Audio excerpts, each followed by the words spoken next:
Oh, so, great. Yeah. Great. Everybody's watching you. Oh, great. We have dozens of people waiting for the game to start. Or what is it? What's that line? Did you announce that you were doing live tonight? Not yet. Oh. So they'll only be able to hear us on the live stream through that mic, but then we'll still record like normal into these ones.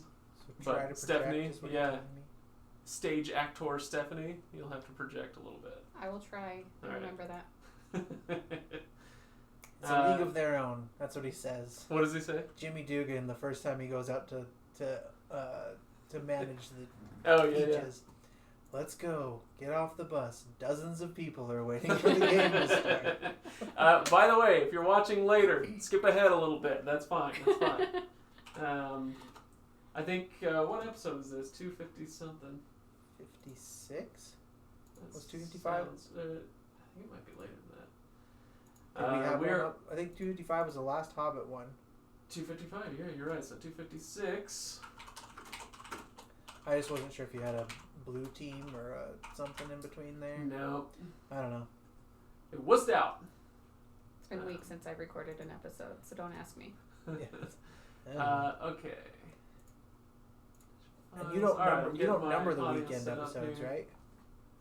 The weekend episodes don't count as numbered episodes? Right, which I'm thinking about changing, but if I do, that'll be later. So, whatever. Yeah, whatever is exactly correct. Now the two people watching are thoroughly enjoying this conversation. Oh, I know. I have no doubt about that. John says, hi, Craig. Hello. Hang on a second, because... There. Now you can say hi to these guys, too. Say hello, John. Hi. Hello, John. Hello, John. Hello, John. Hello, John. Hello, John. You know I couldn't let a single episode go by without some sort of Jurassic Park reference. I would never ask you to. Okay. That's good. This is good. Almost. You're enjoying yourself quite well. Well, that's good. That's good. So are these guys on their phones. I'm at least on Discord on our page. Hey, that's good. I'm looking at notes, okay? Oh, I'm trying to be prepared. We are prepared. I'm not just on Facebook flipping through. Well, that's because nobody's on Facebook anymore. So, that being said, I should probably let our Facebook people know that we're going live. That's fine. Okay. Well, at least I'm on Discord if anyone wants to chat. Backup server URL. Stream URL. Okay. Not that I have any more idea where to look on Discord. Did you put something in the general chat for the live? I'm working on it. I'm just trying to get a link that I can share out. Seems to be an echo. What do you mean an echo? Well. Oh.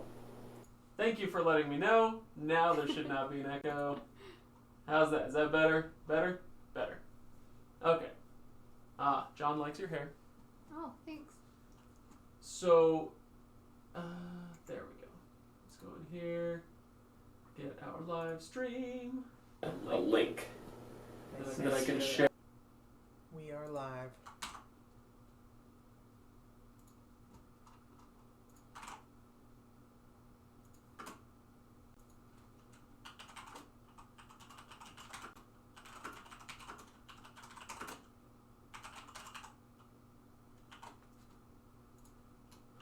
Okay.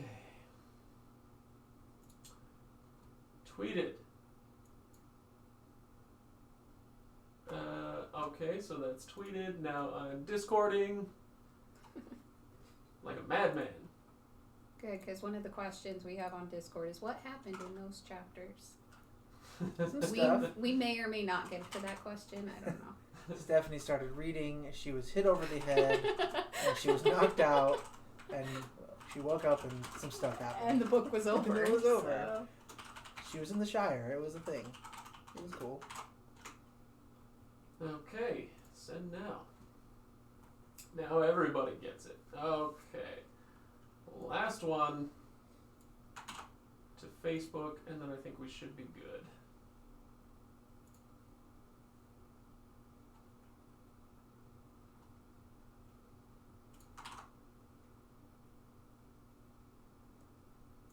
don't know that I've ever done a live stream episode like this. We haven't done these since Stormlight. I was going to say, I've done a live stream, but not when we've actually done an episode. Because usually you have to edit out things like me saying curse words and stuff I'm not supposed to say. That's true. Or having long, awkward pauses because I can't articulate my thoughts. But now all these people will see behind the curtain. Okay. What an utter failure I am. So, alright. We are actually, I think, ready to go. So, let's do that. Let's go. Notes. Notes. We're doing it live. We're doing it live. What? That doesn't mean you just come up with things on the spur of the moment? The problem is I do that a lot at work, and one of these days it's really going to get me into trouble. Yeah, I see your scripts, and then I see your final video. I'm like, this was not in the initial script. What am I looking for anyway? Notes. We're doing The Hobbit today. All right. What is it? Chapters Google 15 Docs. through It's called Google Docs. Oh, that's right. It's right here. Okay. Craig, End people of are the book. watching you. Yeah. They can see you fail. Well, they hear me fail on a weekly basis. This is not that new.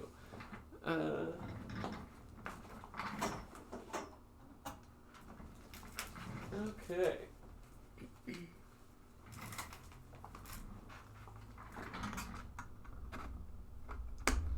Now we're talking. Okay.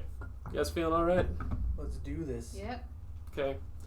All right. So, if you are watching live, first of all, I need to figure out which one of us is which. That's you. That's me. That's you guys. Cam 1, and then I'm Cam 2.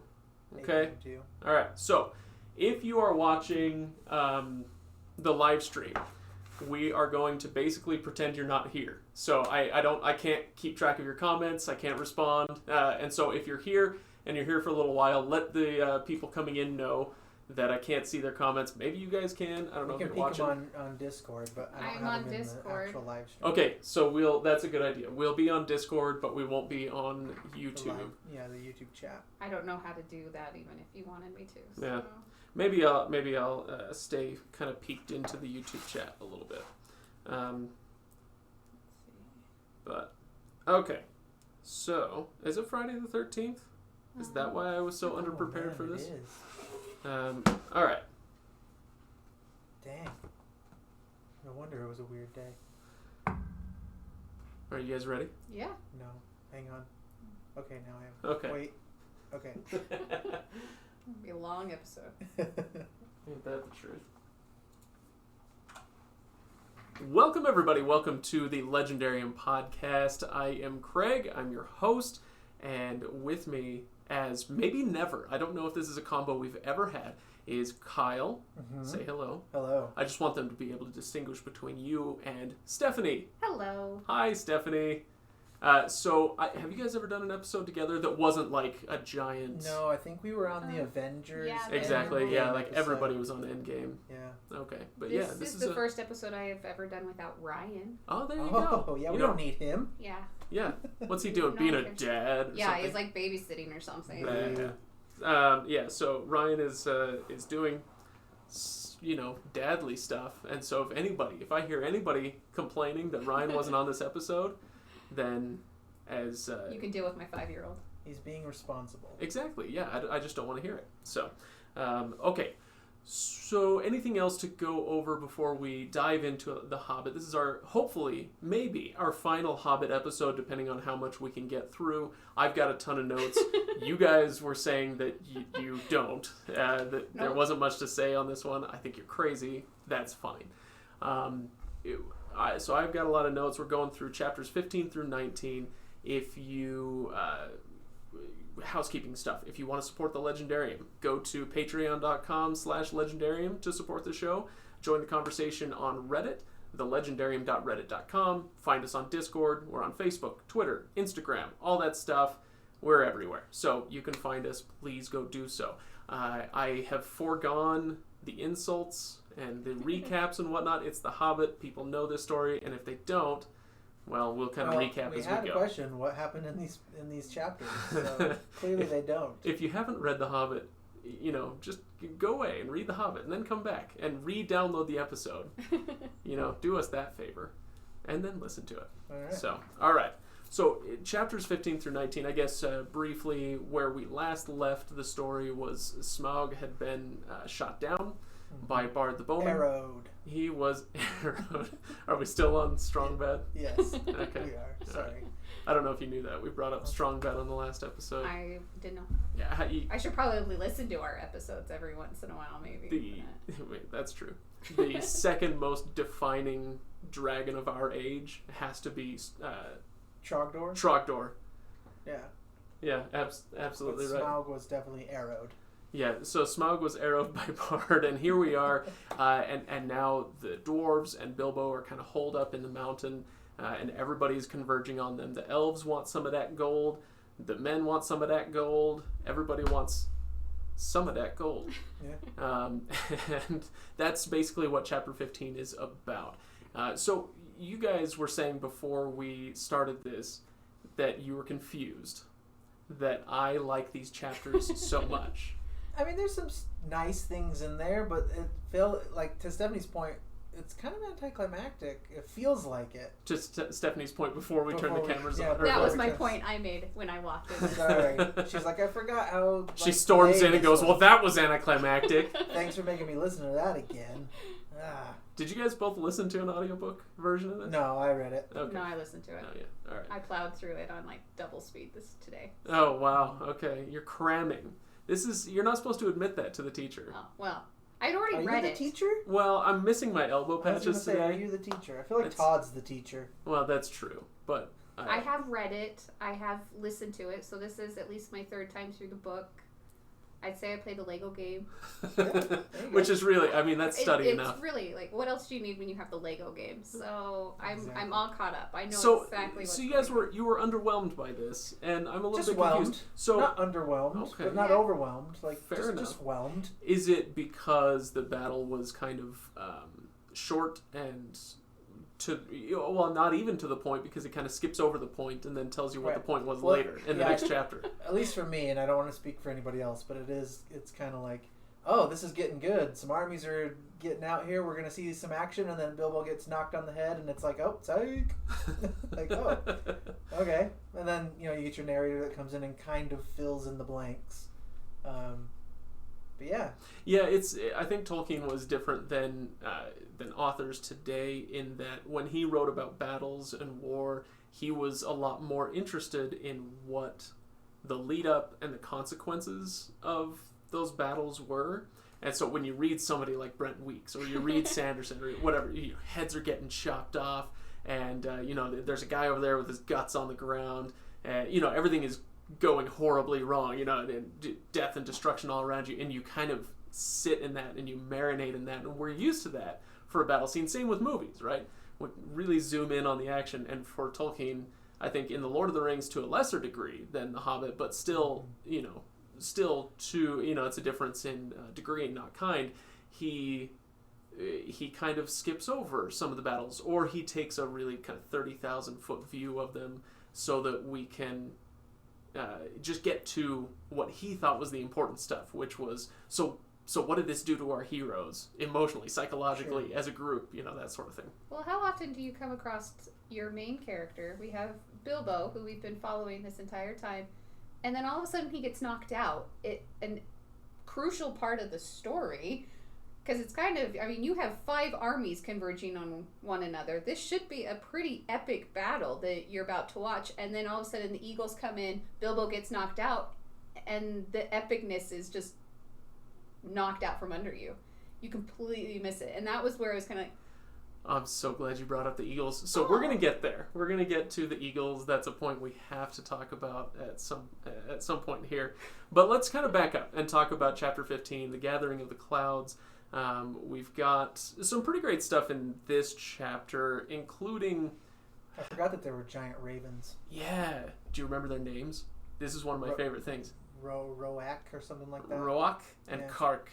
Yeah, sure. Which I think are great because they're the names of ravens. You know, you listen to a raven. It's what's his name? The guy that wrote this annotated version, Douglas Anderson, calls them delightfully onomatopoeic. You know, yeah. What's the raven's name? Rock. Yeah. You know, that's pretty great. I like that. So anyway, yeah, we have them. Thorin kind of sends them off to the Iron Hills to find Dane. He says, "Find my cousin Dane. Tell him we're in trouble and send help quickly." And so, by the way, if you go to Appendix B in The Lord of the Rings, you can figure out just how closely related these two are. Okay? So Dane's grandfather was the brother of Thorin's grandfather. Oh, this is fascinating stuff. All right, fine, we'll move on. No, keep going. I'm just giving you a hard time because you brought up Appendix B. I only kept going because you did that. So, but I did want to talk about one thing. Can we talk about the songs again? Yeah. We talk about this with The Lord of the Rings a lot, maybe a little bit less so with The Hobbit. How are you guys feeling about the songs these days? Because I really liked the ones in this chapter. In these chapters? Okay. I was going to say, I actually really liked the Road Goes Ever On. Yeah. I actually dug into that a little bit more. That's what most of my notes are about, because I really dig that, and I like that Tolkien uses... There's songs in here, but it's kind of poetry, and he uses that to actually lead you into Lord of the Rings.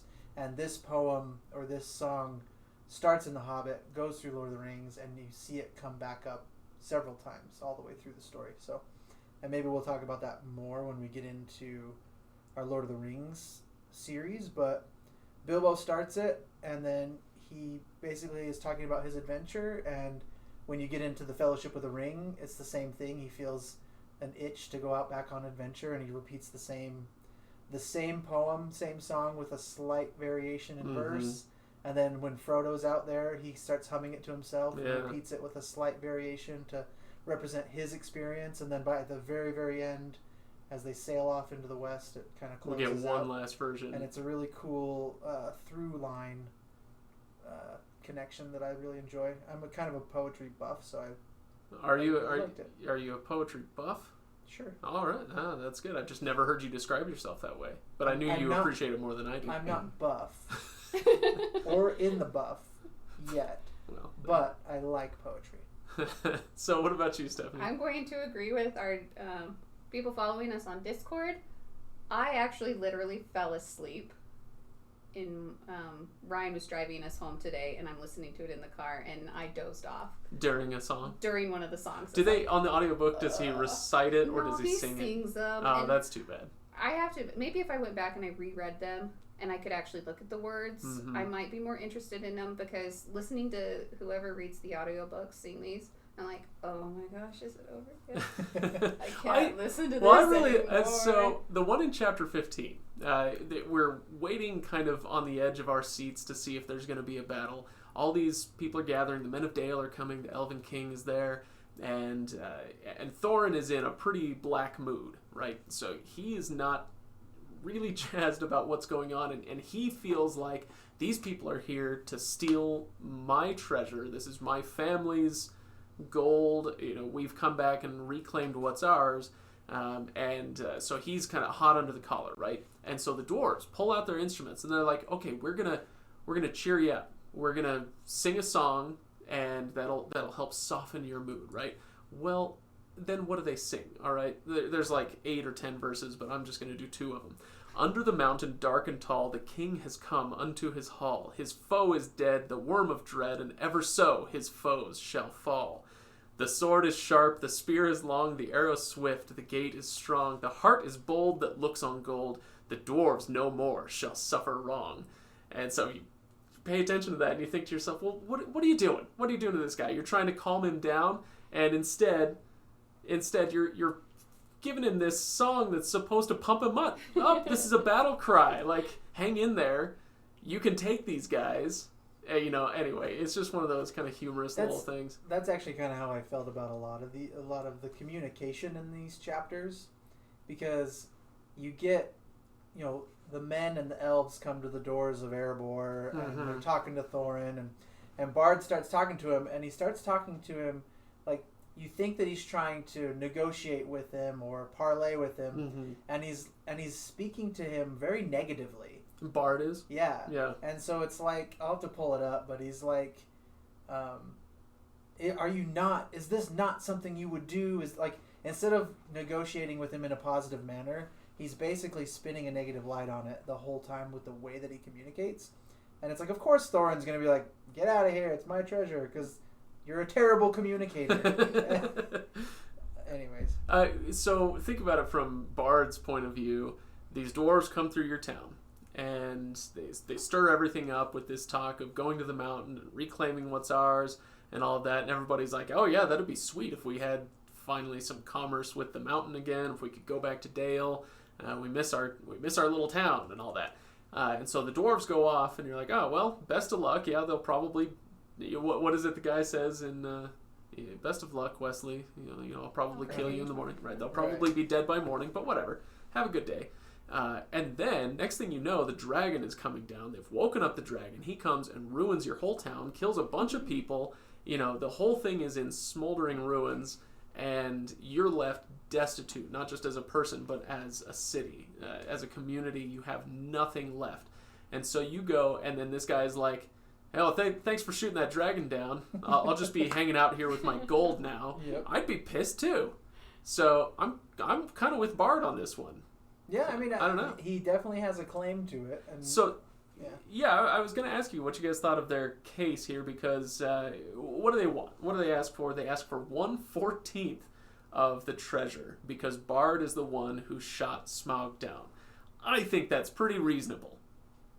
Yeah, which is also the same amount that the company has promised Bilbo. Right. And each other, I guess. Yeah, absolutely. And remind me, do they ask for 1/14 just kind of out of the blue, or is that after Bilbo comes and says... No, this is before. Okay. Yeah, this is their first conversation before Bilbo leaves. Right. So, anyway, yeah, I think their case is pretty strong. I don't know. Stephanie, what do you think? A lot of it has to do... I don't think Thorin's in a great place, because isn't he suffering from gold fever or whatever? I don't remember what it's called. The dragon sickness. Yeah. He's dealing with that... Because I don't think it's unreasonable for the man that just killed said dragon to come and ask for some reward or recompense or something for his village that said dragon destroyed. And so I always thought it was like, and I don't know, maybe this is why I have a hard time with these chapters, because I feel like he's taken these great heroes that he's built up throughout the entire book, and he's dropping all of them. Because all of a sudden, like, Bard kind of is coming across as a jerk. Thorin's now like ridiculous, and then Bilbo gets knocked out and he's just not even there anymore. And it's hard to get to these chapters feeling like I'm still rooting for these heroes, because nothing is happening with them anymore. I think that's kind of... And that's a lot for 5 chapters. Well, right. I think Bard is a special case because we only get 1 chapter with him. The whole point of that is, here's the guy who shot down the dragon. Got that? That's what happened to the dragon, right? With Thorin, I think that one has had plenty of setup, even from the beginning of the book. We're going to go reclaim our ancestral homeland, but Thorin's always talking about gold. Right. There's gold in them there hills. Right. We're going to go get it, He's always talking about that, and it kind of builds and builds and builds. And after they leave Lake Town, he's getting more and more that glint in his eye. I want that gold. And so I feel like it's been set up enough that I'm satisfied with where and how that comes in. I'm not surprised at where they come to, but... You just don't like it. I don't care for it. Okay. Because these are the heroes I want to root for, and they have the heroes we deserve. They're slowly becoming, like, the people I don't really care about anymore. I was like, by the end when Thorin dies... Spoiler alert! I was like, he kind of deserved it. Sure. Darn. Sure. The poor guy died. Well, so did Boromir, and yet we feel something for Boromir. I felt more sad that Fili and Kili died, and I don't even know how they died, because they don't tell us that part of the story. They just told us they died. It's like George. You know what? Let's not get into that. Okay. So, duly noted. Let's move on to chapter 16, A Thief in the Night, because this is where some of the stuff that I really enjoy comes into play. This is when I think of The Hobbit, I've said before, dishonesty and deception. I have like 3 to 5 scenes that that are iconic to me. Obviously Gollum, obviously Smaug, but one of them is Bilbo stealing the Arkenstone and going and giving it away to the Elven King and Gandalf and all of that. I love this. And on this read through, I knew we would need to talk about it, and so I kind of thought about it a little bit more. And I was curious about what you guys think of Bilbo's plan. Okay, so he has been keeping the Arkenstone secret. It's driving Thorin absolutely crazy. And then he decides, with these armies camped outside the gates, he climbs down the battlements on a rope. He sneaks through into their camp using the ring, and then he pops out into the open. He's like, "Take me to your leader." And he unveils the Arkenstone, and he says, "Look, this thing is kind of messing with my friend. Why don't you guys take it?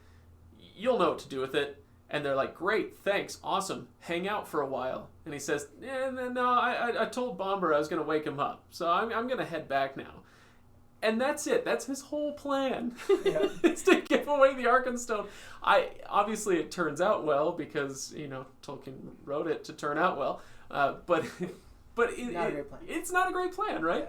Yeah. No. And yet I still love it, partly just because it kind of shows that even if Bilbo isn't as cunning as some characters, he's not planning the way that Gandalf might plan, he still has enough guile and enough goodness in his heart. A lovable innocence. Yeah, to think up something like this and say, obviously this thing is not good for my friend, but I'll bet that our other friends can use it as leverage to figure out how to get us out of this situation. And so he's like, I don't know how they're going to do it, but here, you take it, you figure it out. And they immediately beeline it back up the hill. Exactly. Yeah. Anyway, yeah, I kind of like it. What do you guys think of the Bilbo plan? It's fine. It's like, again, it's not a super great plan in my mind, but it works out. I think I'm more upset with Gandalf than I am with Bilbo in this whole scenario. Because Gandalf lets everybody else do the talking and kind of comes in last minute and is like, "Oh yeah, there's some armies on their way," and he kind of has to talk Thorin down once we get a little bit further on from throwing Bilbo off the mountain. I do love that. And I don't know. It just seems like Bilbo, I can give him a pass because he's kind of has that lovable innocence. But I'm also you've had this thing in your pocket for a while, and you don't maybe know exactly what it is, but you've figured out that this is the thing that Thorin wants so bad. Yeah. I probably would have just given it to him, but I don't know. He's lucky that it turned out the way that it did, because it could have easily gone. And it was going to go really, really wrong until the goblins showed up, or the orcs showed up, and everybody had to fight each other. Because otherwise it was going to be men and elves versus the dwarves, and the dwarves were going to get wrecked. Yeah. Well, and I think it was going to end up that way no matter what happened with the Arkenstone. He just, instead of having Thorin have it, he gave it to the men, and there was still going to be an epic battle. Mm-hmm. It just so happens that the goblins show up and gave everyone a common enemy now to fight. Instead, they were still going to battle. Right. Because, they walked right back up and said, "Oh, look, we have what you want." And that just pisses Thorin off. And that's where I'm like, Gandalf, where you at, bro? Why didn't you tell everybody that this was going to happen? Because he just, "Oh, yeah, it's happening sooner than I thought it would." Whoops. Anyways. Yeah, no, it's interesting. If Bilbo hadn't done that, the result would have been exactly the same. Is that what you're saying? Yeah, I don't feel like it would have changed anything. So it's an Indiana Jones situation. Well, yeah, that's exactly what I was thinking. Have you ever heard that? No. Rewatch the Raiders of the Lost Ark. Take Indiana Jones out of the story, and absolutely nothing changes. Everything stays except for a few people don't die. So anyway. What was man? There's your legendarium tangent for the day. Sorry. So, what was I going to say? Oh yeah, no, I feel like that's probably not quite the case, just because it does drive Thorin a little bit crazy, right? And if he hadn't had that to spur him on, things might have been more of a stalemate for longer. So. Well, do you think he would have given up any more of his treasure if he had the Arkenstone? No, that's not... they tried something, it didn't work, right? So, anyway. Okay, so what else do I want to point out? I do want to point out in chapter 16, are you paying attention to the writing at all? Are you enjoying the writing? Because at this point, the epicness of the story is at its absolute peak, right? Right. This is as epic as The Hobbit gets, is the Battle of the Five Armies and this lead up to it. And there's a great line, I want to find it here, it's when Tolkien, as the narrator, is describing the Arkenstone. So Bilbo pulls it out, hands it to the Elven King, and he writes, "It was as if a globe had been filled with moonlight and hung before them in a net woven of the glint of frosty stars." Ooh, yeah. Nice. Yeah, I didn't point out anything from that chapter, but when we get into 17, go ahead. I did mark something. Yeah, bring it up.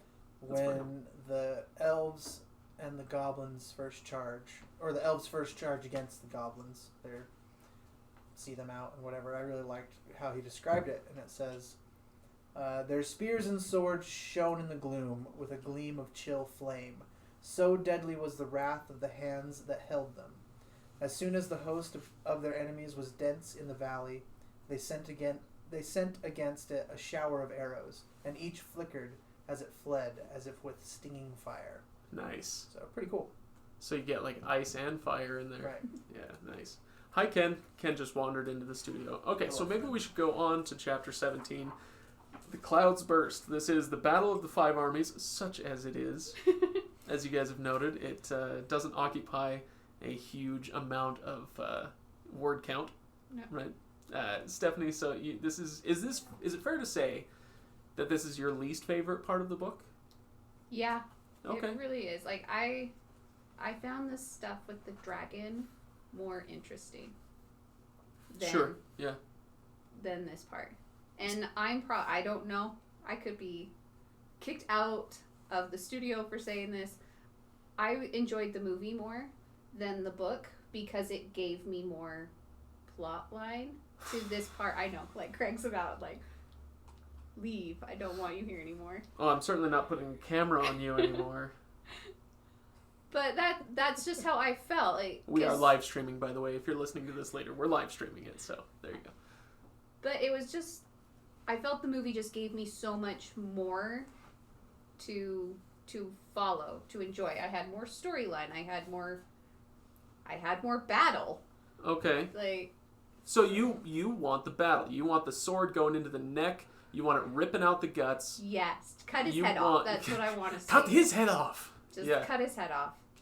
I don't know. I'm not the type that needs the violence and everything to enjoy a book, because in my spare time when I'm not reading something for the podcast, I'm reading Regency romances. So it's not like I'm in need of battles. So you're all about sex and violence. Well, you want it's just in different places.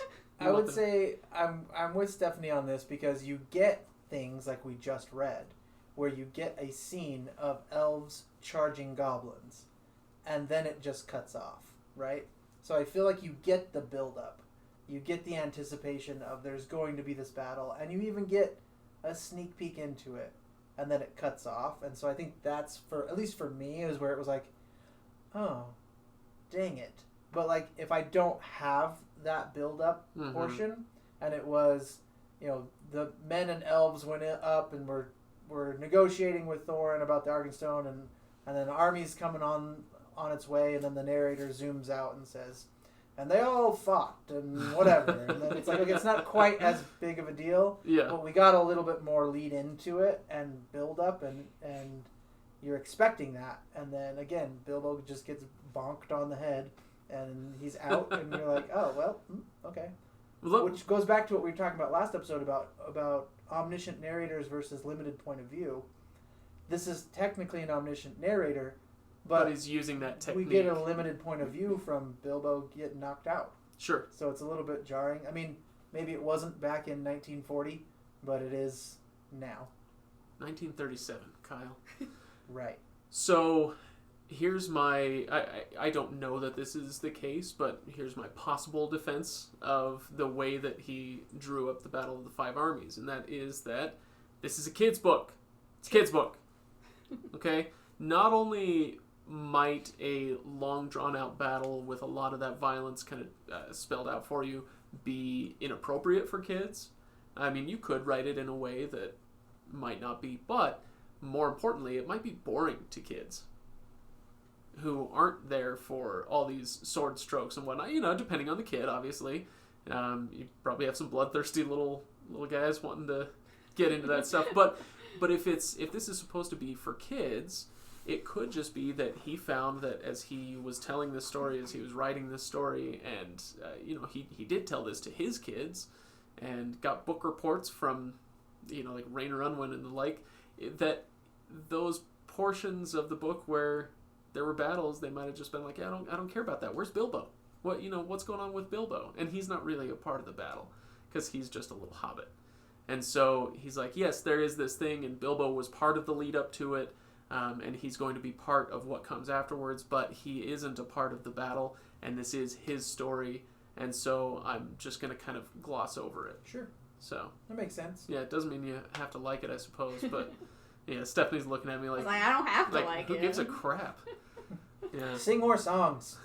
Yeah, let's just do that. Why don't you just find an epic poem and put it to music and then sing me about the battle? I will definitely rather listen to that. So, can you name for me the 5 armies? Name those armies. There's the dwarves, the men, the elves, the eagles, and the goblins. Incorrect. Who's... So, this is, just swap out the eagles for the wolves. Or the wargs. Where in the world are... What? Yeah. An army of goblins and an army of wolves. So. I thought they came riding in on them. Right. Yeah. But so those are 2... But the eagles are not an army. They're more of like a squadron. Exactly. Yeah. So there you go. Those are your 5 armies. So, I hate to break it to you, Stephanie. Why not the eagles? Because they're not an army. What are they? A squadron. Rock band. They're the most successful rock band of all time. Thank you.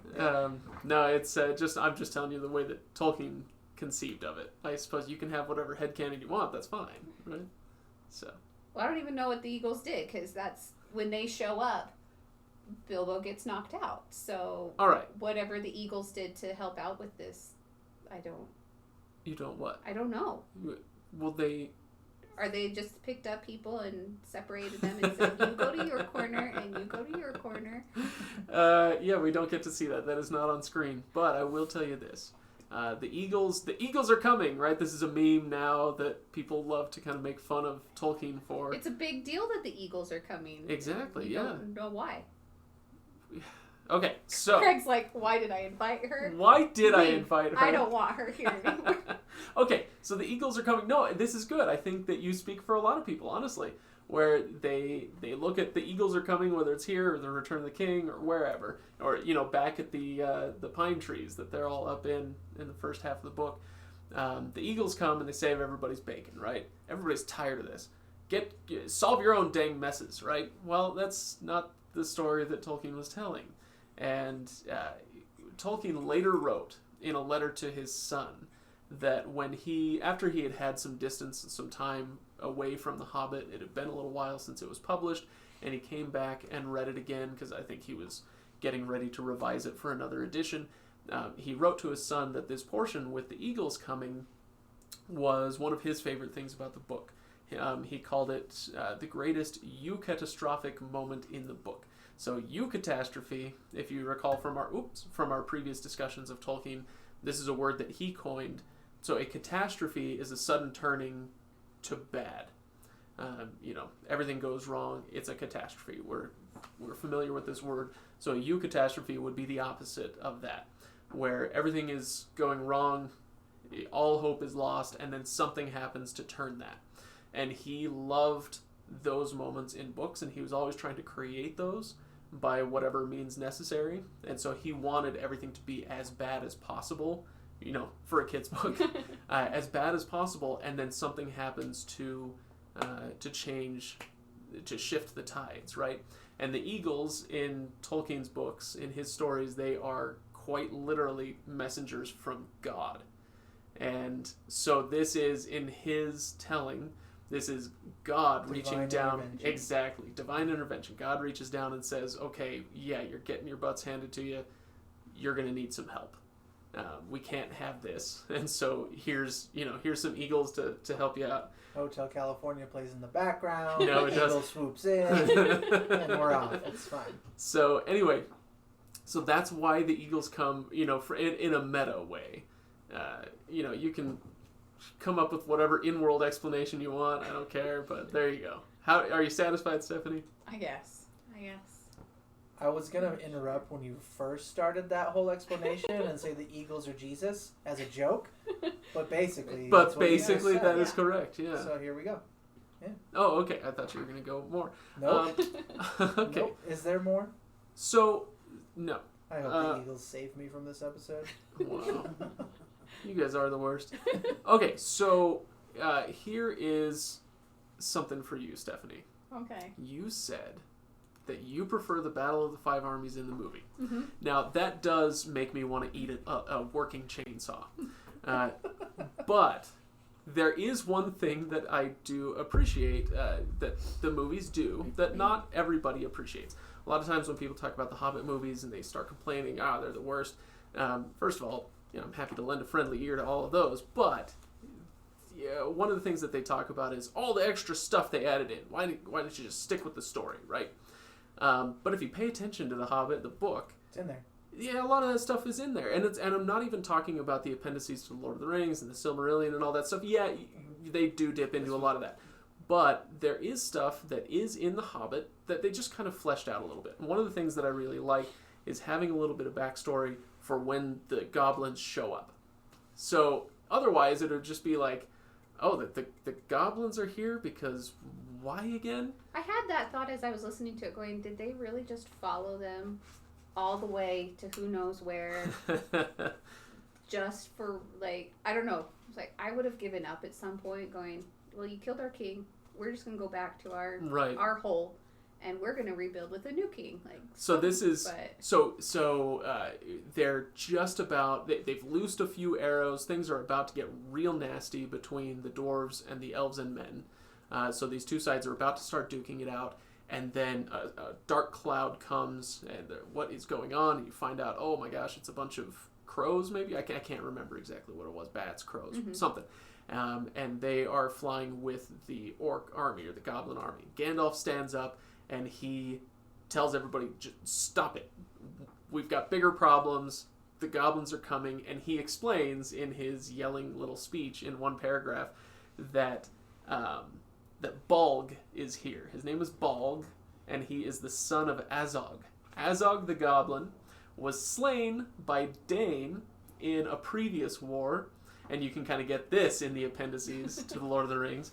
Azog the goblin was slain by Dane, who is now king of the dwarves of the Iron Hills. Mm-hmm. That's who they've sent off for help from, right? So yes. The Iron Hills. Azog the white one in the movies? Yeah, exactly. Mm-hmm. He's the white one. I don't know why he has survived, but whatever.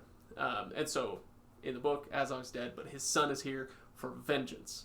He's coming for these dwarves, right? And so I like having that little backstory, and in the book, it's a really quick little paragraph. And I like that the movie takes a little time to flesh that out and give some motivation to these goblins who are here on the battlefield. Otherwise, it would be a little odd that they just kind of showed up. Goblins in the movie, though.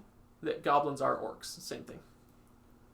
That is an interchangeable word. But not word. in the movie. Like, they've kind of created two separate... You have your goblins that they fought in the movie, but Azog, the orcs or whatever, are different. Yeah, whatever. In the movie. I don't remember that.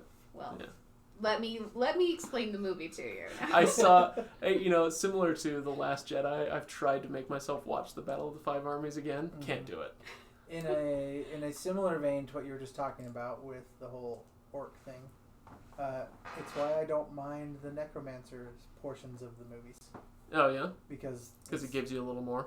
It gives you it gives me a little bit more, and it's mentioned in the book, right? Yeah. So, just that Bilbo overhears Gandalf talking to Elrond that he went off to the Council of Great Wizards or the Council of the White Wizards, and that they had driven the necromancer out of Mirkwood, and so I like seeing a little bit more than that. I mean.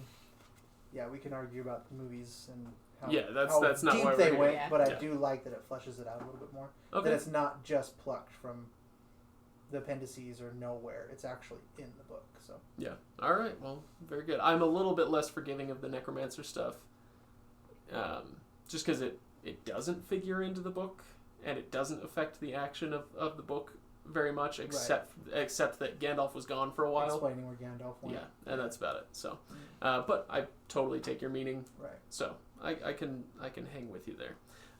Fun fact time. You guys ready for a fun fact? Yeah. Yeah. Okay.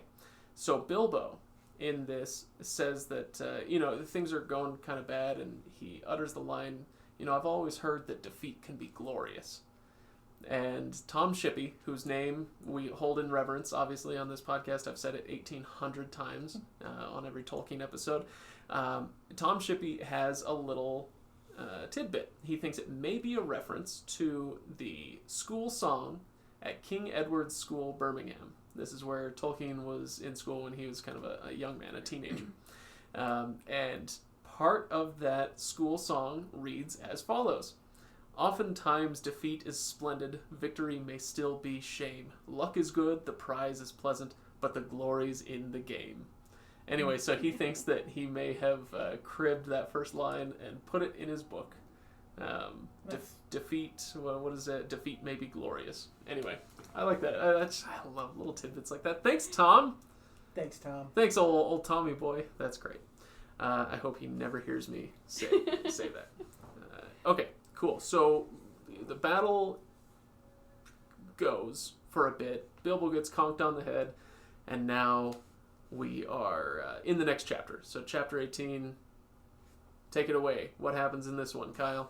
Sorry, let me pull up my notes because it was all a blur. Chapter 18. Bilbo gets knocked in the head. He's still feeling the effects. And is this where he actually talks to Thorin? And he's miraculously found because he's invisible. Right.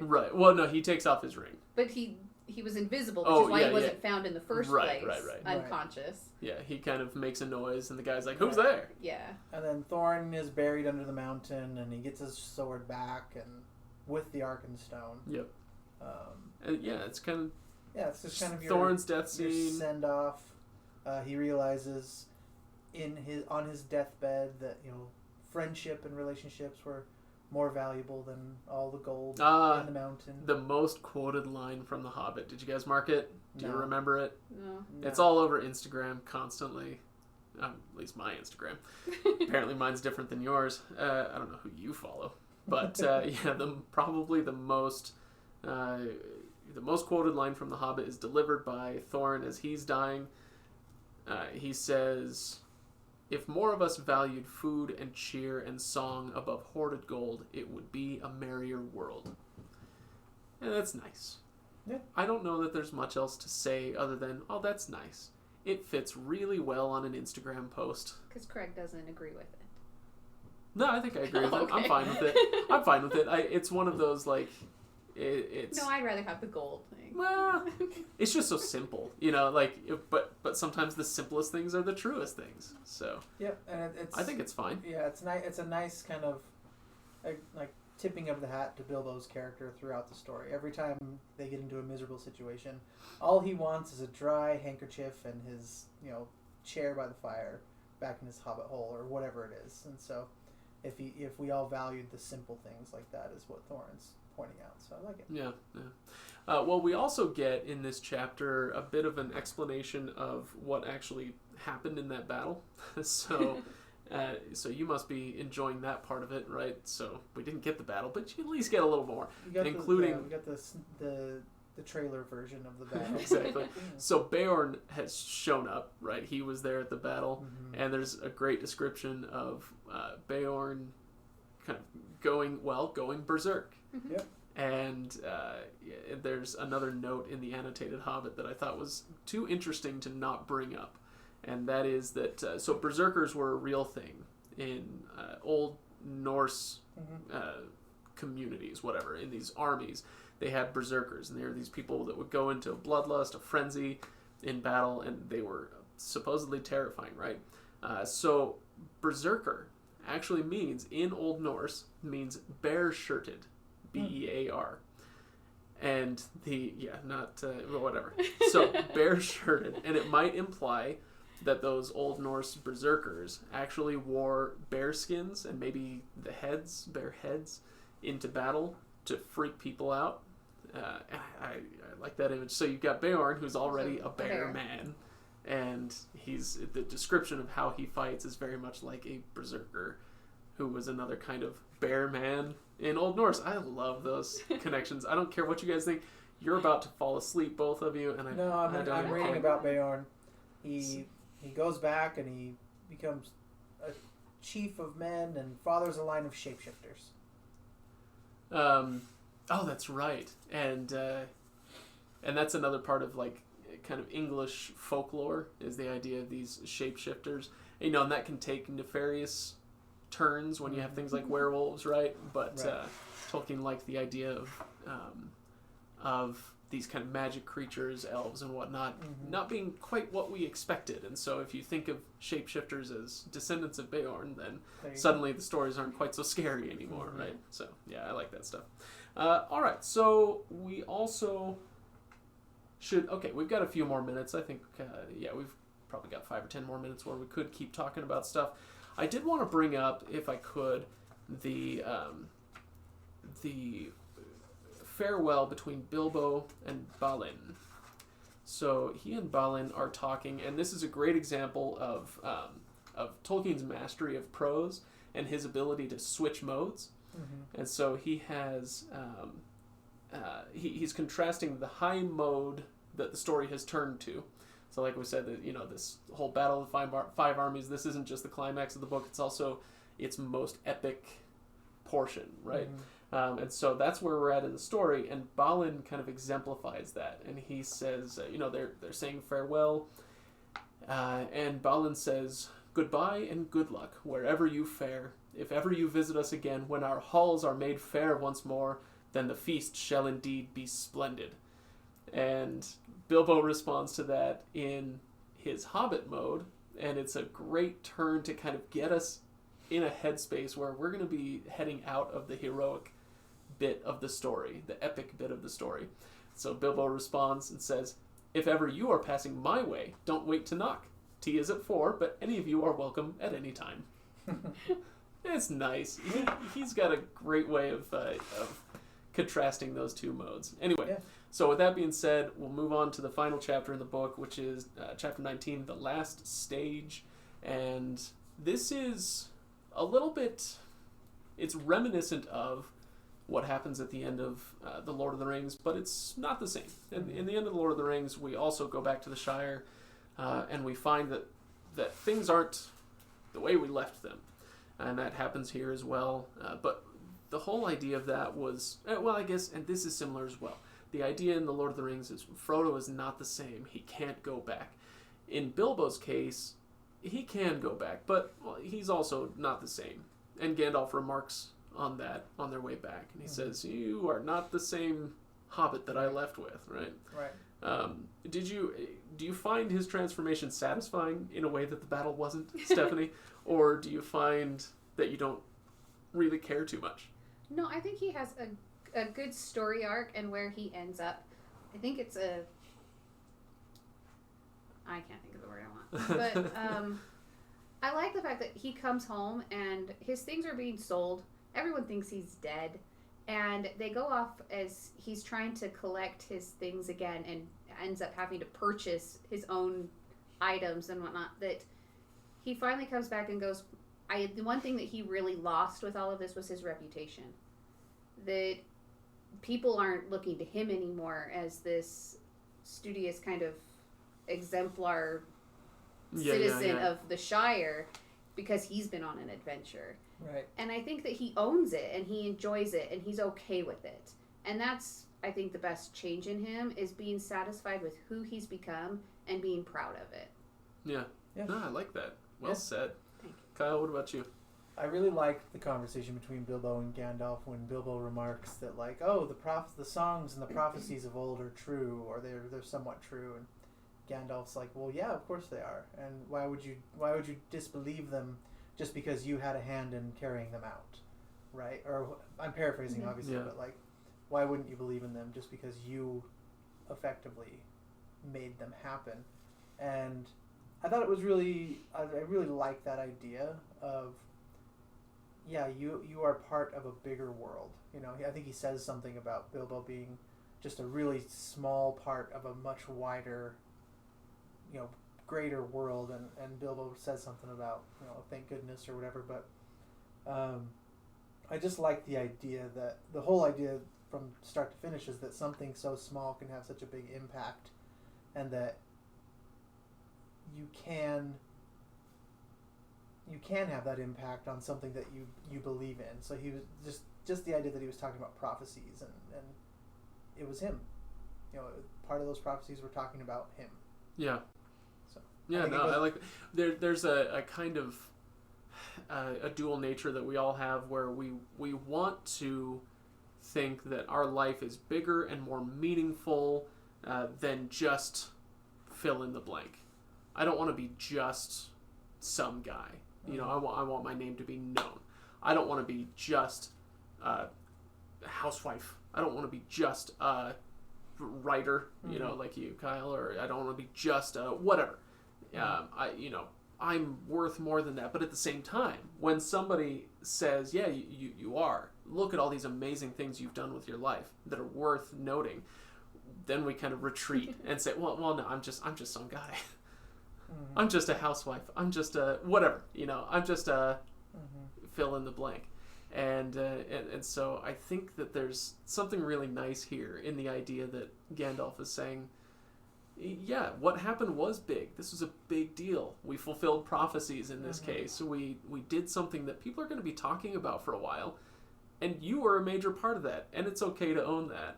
Yeah, I really like that idea. I do too. Yeah. And I think coming from as a children's book, that it's a good lesson for children to learn that he is the smallest of the beings that live in Middle Earth. Yeah. And he still makes such a big impact. And I think so often children feel like in this world of adults that they can get lost and not matter. And I think for a child reading this book and knowing that someone who is little, that people look over, that they don't always see, because they even talk about that with the hobbits, is they're there. They're not invisible, but people often pass over them and they're not noticed. I think it's a good lesson for children to learn that they can still make a big impact. They can still have grand adventures and come out of them a better person. And sorry, my train just that's stopped. It has left the Anyway, that's the point I was making. Marked. There was my point. I don't know where else I was going with that. So. There it is. Well, there it is. Okay, so I want to bring up another nice little Tom Shippey note that I picked up from reading The Road to Middle-earth. Again, if you want more info on all this secondary stuff, go read Tom Shippey. Just do it. But he brings up something that is a linguistic joke that Tolkien kind of puts in there that works really well. So the word auction is used here to describe what's happening because that is what's happening, right? They're auctioning off his stuff. But did you know that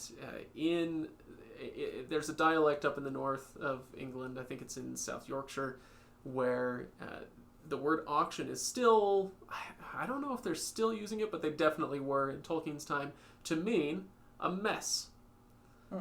And so he comes back and finds everything is a mess. Yeah. And Tolkien just thought it would be kind of funny to use that word auction. Oh, you know what? Look, I could have people auctioning off his stuff. That'd be hilarious. And so, yeah, you can talk. Shippey's got a great little tidbit of actual speech from there. And somebody's making fun of some housewife. And they say, oh, she's not but a slut. Her house is a fair auction. Her house is a fair auction. I can't do the accent, obviously, but a fair auction means that it's like a right mess, right? And so I just love that little joke. It's an auction, which is a mess, and I'm going to turn that into an actual auction. There you go. Get rid of the spoons. So, last bit of trivia on this chapter.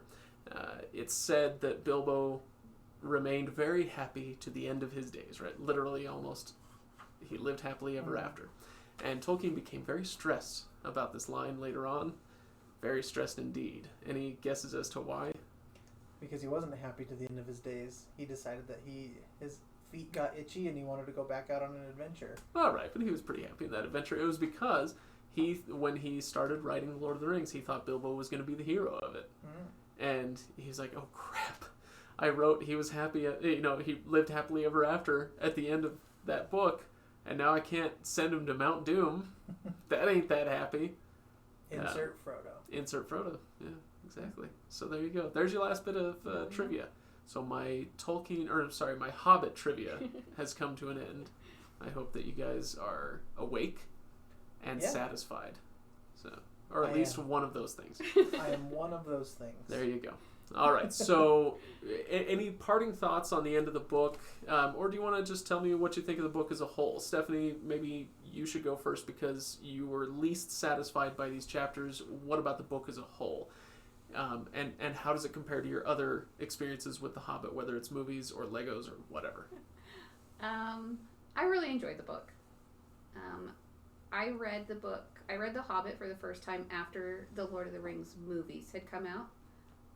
I was not raised reading these. I was not aware of them really. So I was an adult as I read The Hobbit for the first time.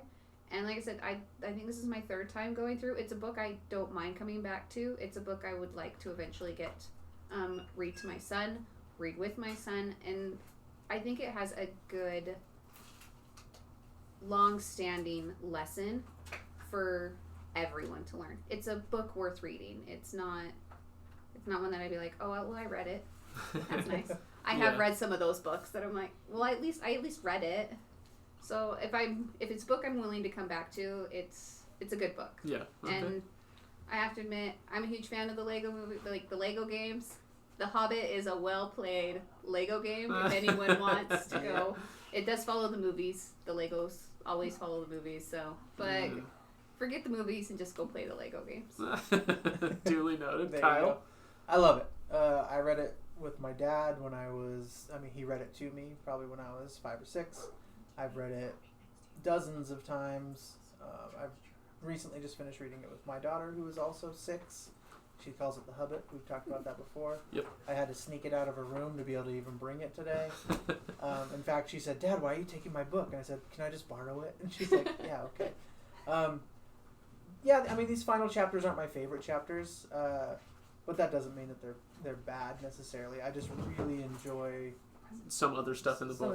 The iconic scenes in the book, and I love every time I read it. I feel that same sense of wonder and feeling like a child again. And it was really especially a delight to read it again with my daughter and see her experience it for the first time and ask all the same questions that we've all asked and really want to know why is Gollins, as she says, why is he so creepy, and why does Bill, all these questions, and it will be one of my favorite books of all time forever. Yeah. I mean, you can argue, are other books better written? Are they more my style? Sure, but this will forever be one of my favorites. Yeah, it's foundational in a way that few books will ever achieve. Both for you personally, it sounds like, and for the genre as a whole. Mm-hmm. Everything depends so much on The Hobbit, including The Lord of the Rings. Right. So, yeah, I well said. I like that, Kyle. Thanks. I love this story more than a lot of things in my life, let's be honest. I remember, and I've told this before, but I read it in the 8th grade, and while I didn't go out and immediately search like who is this guy and what other books has he read, because I didn't realize when I was 12 that that's a thing that you go do.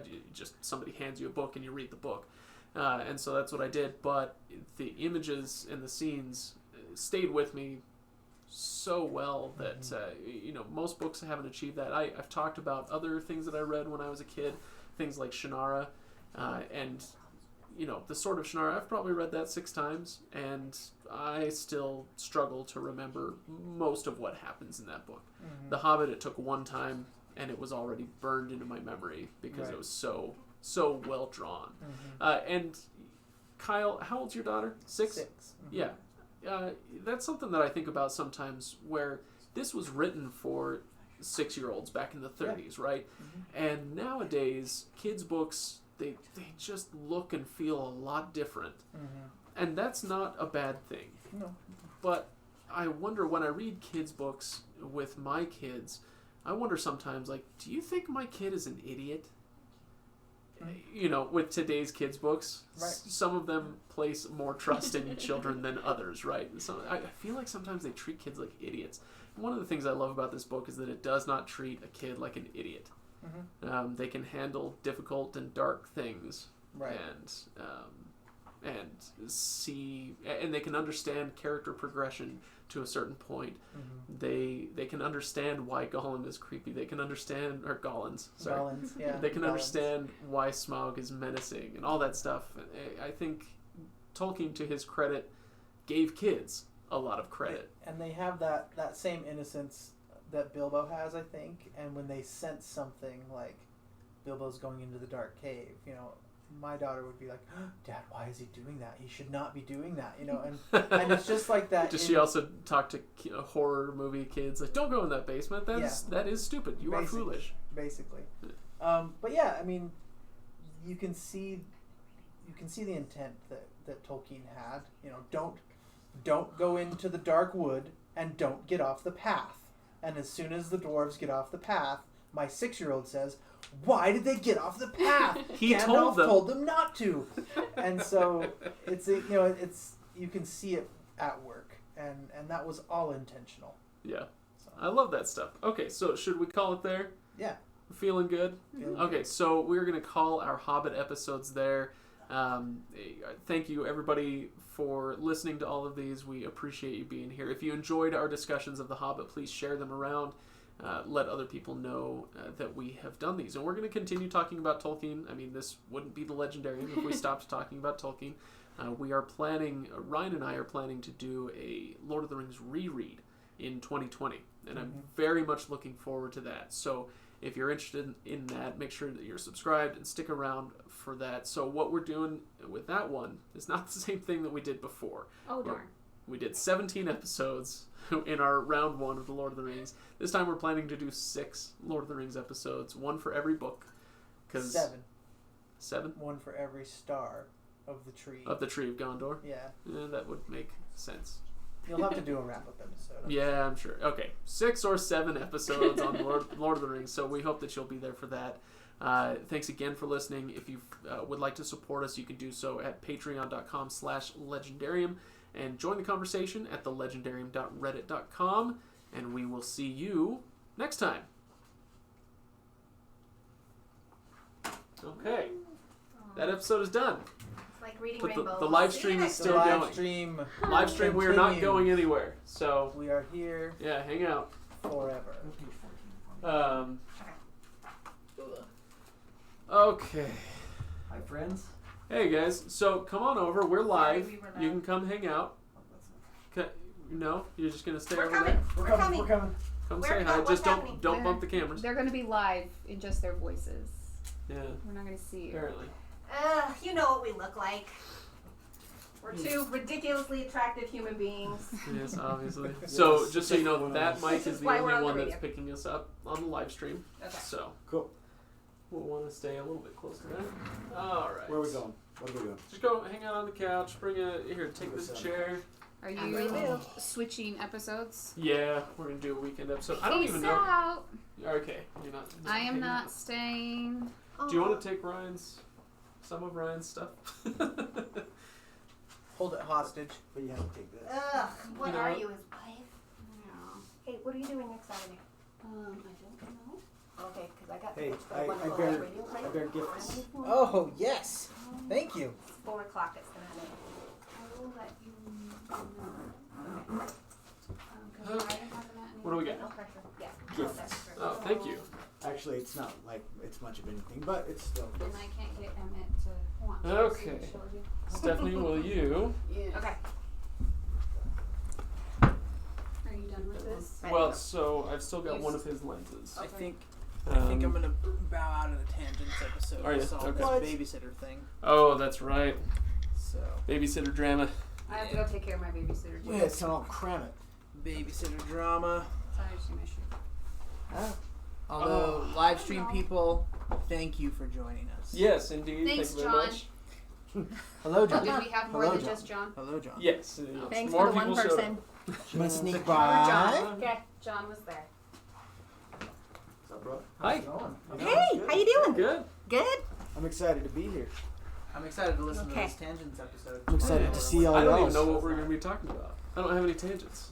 Just spin the wheel and then make up a question. So give each one of Oh my you gosh, a couple I of love that numbers. Like, idea. Craig, you're number 8. If it gets 8, you have to. You have to decide what the You have to tangent is. decide on the topic. 6. It's like Yeah. spin What the topic bottle. now I'm has really not 6 staying. involved? It's basically podcast spin the bottle. I mean, if you just want to quiz me on what I've learned from the Wheel of Time so far, Ooh. it would be a real short episode. Yeah. I'm only 10 books in, but I'm just like, Oh gosh, I have never Only- even made it through only- the first book. I tried. I've tried 3 times to get into the Wheel Really? of Time. I'm liking Sorry, it. live listeners, but I can't. Like, I Yeah. can't do it. It's okay. I can't First blame you book. for that. I have yet to get through the first Mistborn trilogy, so that's a thing. You're a That's weirdo. allowed. You're such a weirdo. I will say, Dude. I read Way of Kings before Mistborn, and I did Oh, not have any I'm problem probably following gonna- yeah, that it. goes So. I'm probably gonna just jump into Stormlight Yeah. and then. If you're not reading those, you might as well join us for Dresden. Just start with Stormfront. And, Right. Well, I think I was gonna do Lord of the Rings with these. I mean, these don't guys. don't join us on the, but read Yeah. along with us. Read along with That's it. you guys Yeah. in life. No, I think I'm gonna try to catch up. There we are. Hey, everybody. Stormlight, so that we can do the. Do. Yeah, the big to-do. thing. It's- But, Oh, I Yeah. really love I hear Where's it's great. this? Looking at. Stormlight. It's the I big believe it mic. to be. I don't know what your opinion But it's will be. Craig that keeps What? telling me, and he's There. a liar. The mic. So. Right. Oh yeah, but this is Okay. for the. These are for the audio, right? So. Yeah, for the podcast, yeah. Well, big gulps, huh? Okay, See you alright. later. Awesome. So big gulps, yeah. Enjoy. What's that about? Good times switching out the cast. Yes. Hey, are you fresh on the Mando? No, I haven't watched today's episode. I haven't I'm either. up to I'm I up to haven't last either. week, but not Don't. not today's episode. I'm not. I haven't watched today yet. Oh. This is the way, for sure. This is Yeah. the way. That is the way. I did All not right. know. See you, everybody. I didn't know we'd be live streaming, so I'm extra glad that I took a shower Got before I dressed. came. I sat down. He's like, "You okay doing a live stream?" I'm like, Yay! Live streaming! Do I look so excited to do that? I literally hadn't washed my hair since Monday because, fell down the stairs, hurt my arms. Oh my gosh, I Sucked to saw watch. that. Yeah, I'm doing better, that's good. Yeah. Um, obviously, you're all because I'm awesome. here. I'm just gonna. It's just great to see you both. it's like I had a phone somewhere. And a card. Take the card. Alright, thanks, Well, It's Stephanie. good to see you. all later. Hey, we See were. ya. I was reminiscing on it was 12 years ago that we met. Because it's the tail end of December, and so. This is yeah. Yeah, okay, so Alex says Kyle will love Stormlight. You would think so. You would But think. you would think he would love Mistborn. What a freaking chump. I know. Okay. I would think that. But like I said, I read Way of Kings before I read any of the others and was a big fan. So that was like, Yeah. finding out there was a whole Cosmere was just gravy on. Mistborn was The my delightfulness. gateway. And Mine then, too. And what a gateway it was. I got to go back and read Well of Ascension again though, because the first half really kind of stymied me, and I just plugged through it and was rewarded. Okay. See you all later. See you later. See ya. So Ken, do you or Jolene write this Christmas letter every year? I tried to write it this year, and Jolene wrote it this year, and I just edited it, threw in a couple little funny things, but Yeah. I wasn't feeling humorous or something. I don't know. I thoroughly enjoy your Christmas I letter tried. every year. Like, it's your recap of your family. James wants to Recap know if episode. we're watching the Watch Show when it releases. Of course we're watching the Watch Show when Duh. it releases. What Come on. watch show? What are you Come talking? on. What are you talking about? At that point, I should have finished. I don't know. When does it come out? I have not been paying enough. It'll probably. They haven't given a date yet, but I imagine like fall next year. Yeah, Okay. Oh yeah, I'll totally finish by then. somewhere in that neighborhood. I read a book every 6 weeks. Yeah. And by read, I mean listen to it on tape, which, as we know, means I'm not getting nearly as much out of it as I would if I were reading it. Saying on tape shows how old we are. It's It's true. I will own it. we're So I tweeted something yeah. that most of my tweets get 5 or 10 likes. This one got 60 likes and 7 retweets. Because I think I know which one it was. Because I said, you read a lot of epic fantasy when you open the blade itself and see that it's only 500 pages and immediately think to yourself, oh, thank God. It's so true. You put that up against almost any other genre, and you'd be like, oh, that's a big book. I've started reading this, by the way. And you put it up next to The Wheel of Time or something, you're like, oh, I can do that. That's easy. Yeah. It's just one book? If you it's part of... If you end up needing some sub-ins for the Abercrombie series, I'm ready. Oh, it is a series. All right. Hey, I wanted to, since we got live streamers, I wanted to show this. We're getting ready for the for our Where Are We So Far episode. Oh boy. Yeah. Is there something we can dig into with Butcher? It's just going to be what your guys' plans are for Dresden going forward on the show. Okay. Do you want to know now or no? Okay. That's a topic for the week. Wheel of Tangentiality. Turn. I know we haven't started. I just like spinning. Where's the pointer? Stop. Cody's got a good question. Ooh. What is the best book you've never read? So think about that. Don't say it. Question. I've got to pull up the live stream. Have it at home right now. All right. I need 3 more. Okay. Side jobs. What is the segment supposed to be? Dana Lou, if you're not familiar with the Wheel of Tangents, will you kindly remove that microphone? Yeah. Just put it you down. want Just put it down. Okay. This is the Wheel of Tangents. We're going to be spinning it. Thus. And, then we will decide on, we'll have 8 random topics. We'll get through as many of them as we can for a weekend episode. Often we get through all of them. Sometimes we don't. What's the marker? Is it just whatever? Well, we can north set something or... down. We'll put the okay. microphone down or something. Okay. We'll set up our own little marker. Okay. So, that's a great question. The best book you've never read. That is a great question. Well, we gotta get recording pretty soon. I got a hot date tonight, so. Ooh, are you going to a movie? Yeah. What are you seeing? Jumanji. Oh my gosh, this looks so good. We're saving that for Christmas. Okay. Side jobs. Best movie this year so far? Best movie we've seen? Yeah. Okay. I've forgotten all of the movies that came out this year. I know. All right, pulling up a list. Yeah. Okay, yeah, pull up a list. I need 2 more. 2 more. All right. Okay, come on, YouTube people. If you're watching live, I need 2 more questions or topics for the Wheel of Tangents. Here.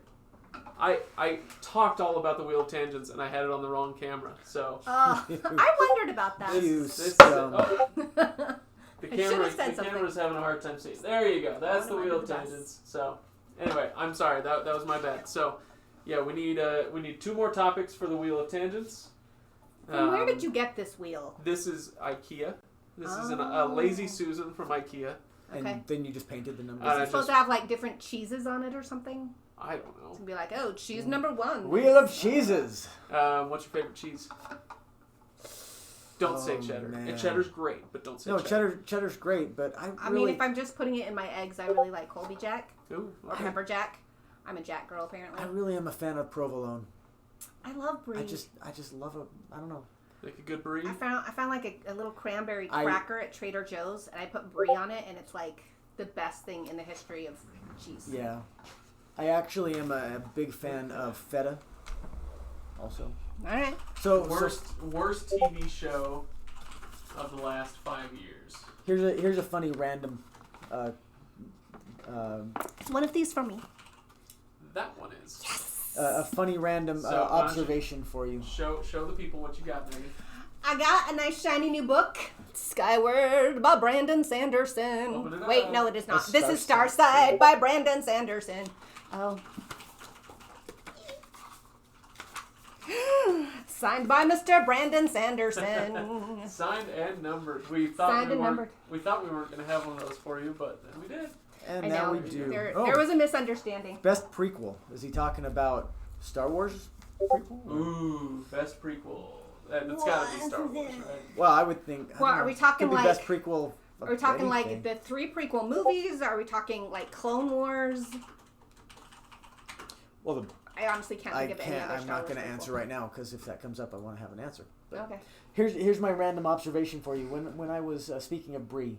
Okay. So when I was working at Costco, we stocked in the cold deli section a brie that was the brand was President. So it said on it President Brie. Oh yeah, and I get that all the time. Is that? And it made me think. We're just a few years from that possibly being Brie Larson. President Brie. Sure. I mean, we have had one movie star be a president. It's a male movie star, but you never know. Yeah. Craig, we didn't get to ask you what your favorite cheese was. Have we moved on from this topic? Port Salut. Okay. Tell me about it. Is it smoky? SALUT. So Port Salut. Okay. It is not smoky. It's extremely mild. It has kind of a nutty flavor to it, but it's very mild. It's quite soft, and it has this orange kind of rind that you can peel off or not. It is edible, but you can peel it off. Right. And it's one of those that like, it's not my favorite because it's the best cheese in the world, but it's my favorite because it's the best cheese that you could take to a party that everybody is going to be okay with. Oh, okay. That like it's mild enough that everybody's going to like it. It's not like some wild blue cheese, but it's exotic enough that they're going to be like, oh, I've never had that before. Oh. Okay. Oh. And they'll say it exactly like that. Wow, look, I'm cultured. I've met some of your friends. They are just like that. Yeah, I know. Yeah. You guys are my only friends, so what does that tell you? Guess which one I am, you guys. Tells me you're sad. Sad. That's funny. Okay, I was looking up what movies came out this year. Good heavens. Looking at this list of movies that came out this year, I have not seen a lot of movies this year. I haven't either. Movies. It's probably going to be... No, You guys are actually looking that up, huh? I had to. I don't remember. I've already forgotten. Is it best movie or favorite movie? I don't know. Best, but... Movie you haven't seen that is going to be an Oscar winner. No. So, yeah, alright, if you're just joining the live stream, we're getting ready to spin the wheel. So I'm going to set this. Is anybody using these headphones? No. Negative. Okay, let's... Did we want to? I know you all were fancy and used the headphones. So we're going to be spinning the wheel. It's going down here. Megan, are you going to be our official spinner? Yes. Wheel of morality. Turn. Okay, here's our pointer. The marker. I like it. Yeah, alright, fine. Okay, so... I'm a fan. Oh, I remember one of the topics I wanted to bring up. Oh, okay, yeah, I've got it. Alright, let me just make sure. Let's see.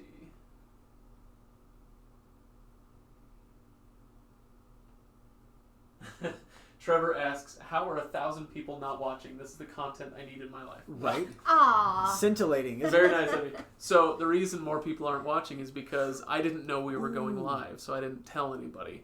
We could have literally twice as many people as the 15 that are watching right now. What? Yeah. Do we still have room on the Wheel of Tangents? Do we have something can be bumped? If there's something better, I'll bump something. Two people simultaneously. Favorite sidekick character in a book. Man, I hate that question. Or in a series. I'm like, ooh, that's a good question, though. Because everybody's going to say Wayne, and then you're done.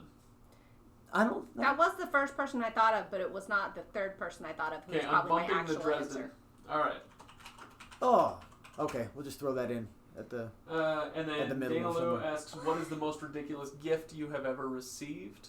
I don't know if I could think of one that's ridiculous. Oh, jeez. The problem is I'm so judgmental that people don't buy me ridiculous gifts. Are we talking about white elephant gifts, or are we talking about actual I gifts? think it would be Like actual intentionally. gifts, yeah. Oh, I got one for you. And we'll... That's like asking what your most embarrassing moment is. I try not to remember those things, so people ask me that question, and I don't know. Yeah. All right. I mean, Josh wants to know if it's snowing. I have no idea if it's snowing. It was not when I got here 10 just minutes raining, ago. Yeah. This is the face of an indoor person.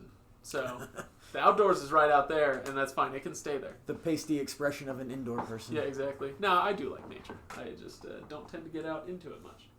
Okay. I like it from beyond the window. Oh, what am I doing? Okay. We ready? Ready. Okay, I'm going to get audition going. Does anybody else have the Mandalorian song stuck in their head? I love that song. That show is just... It's won me over, mostly.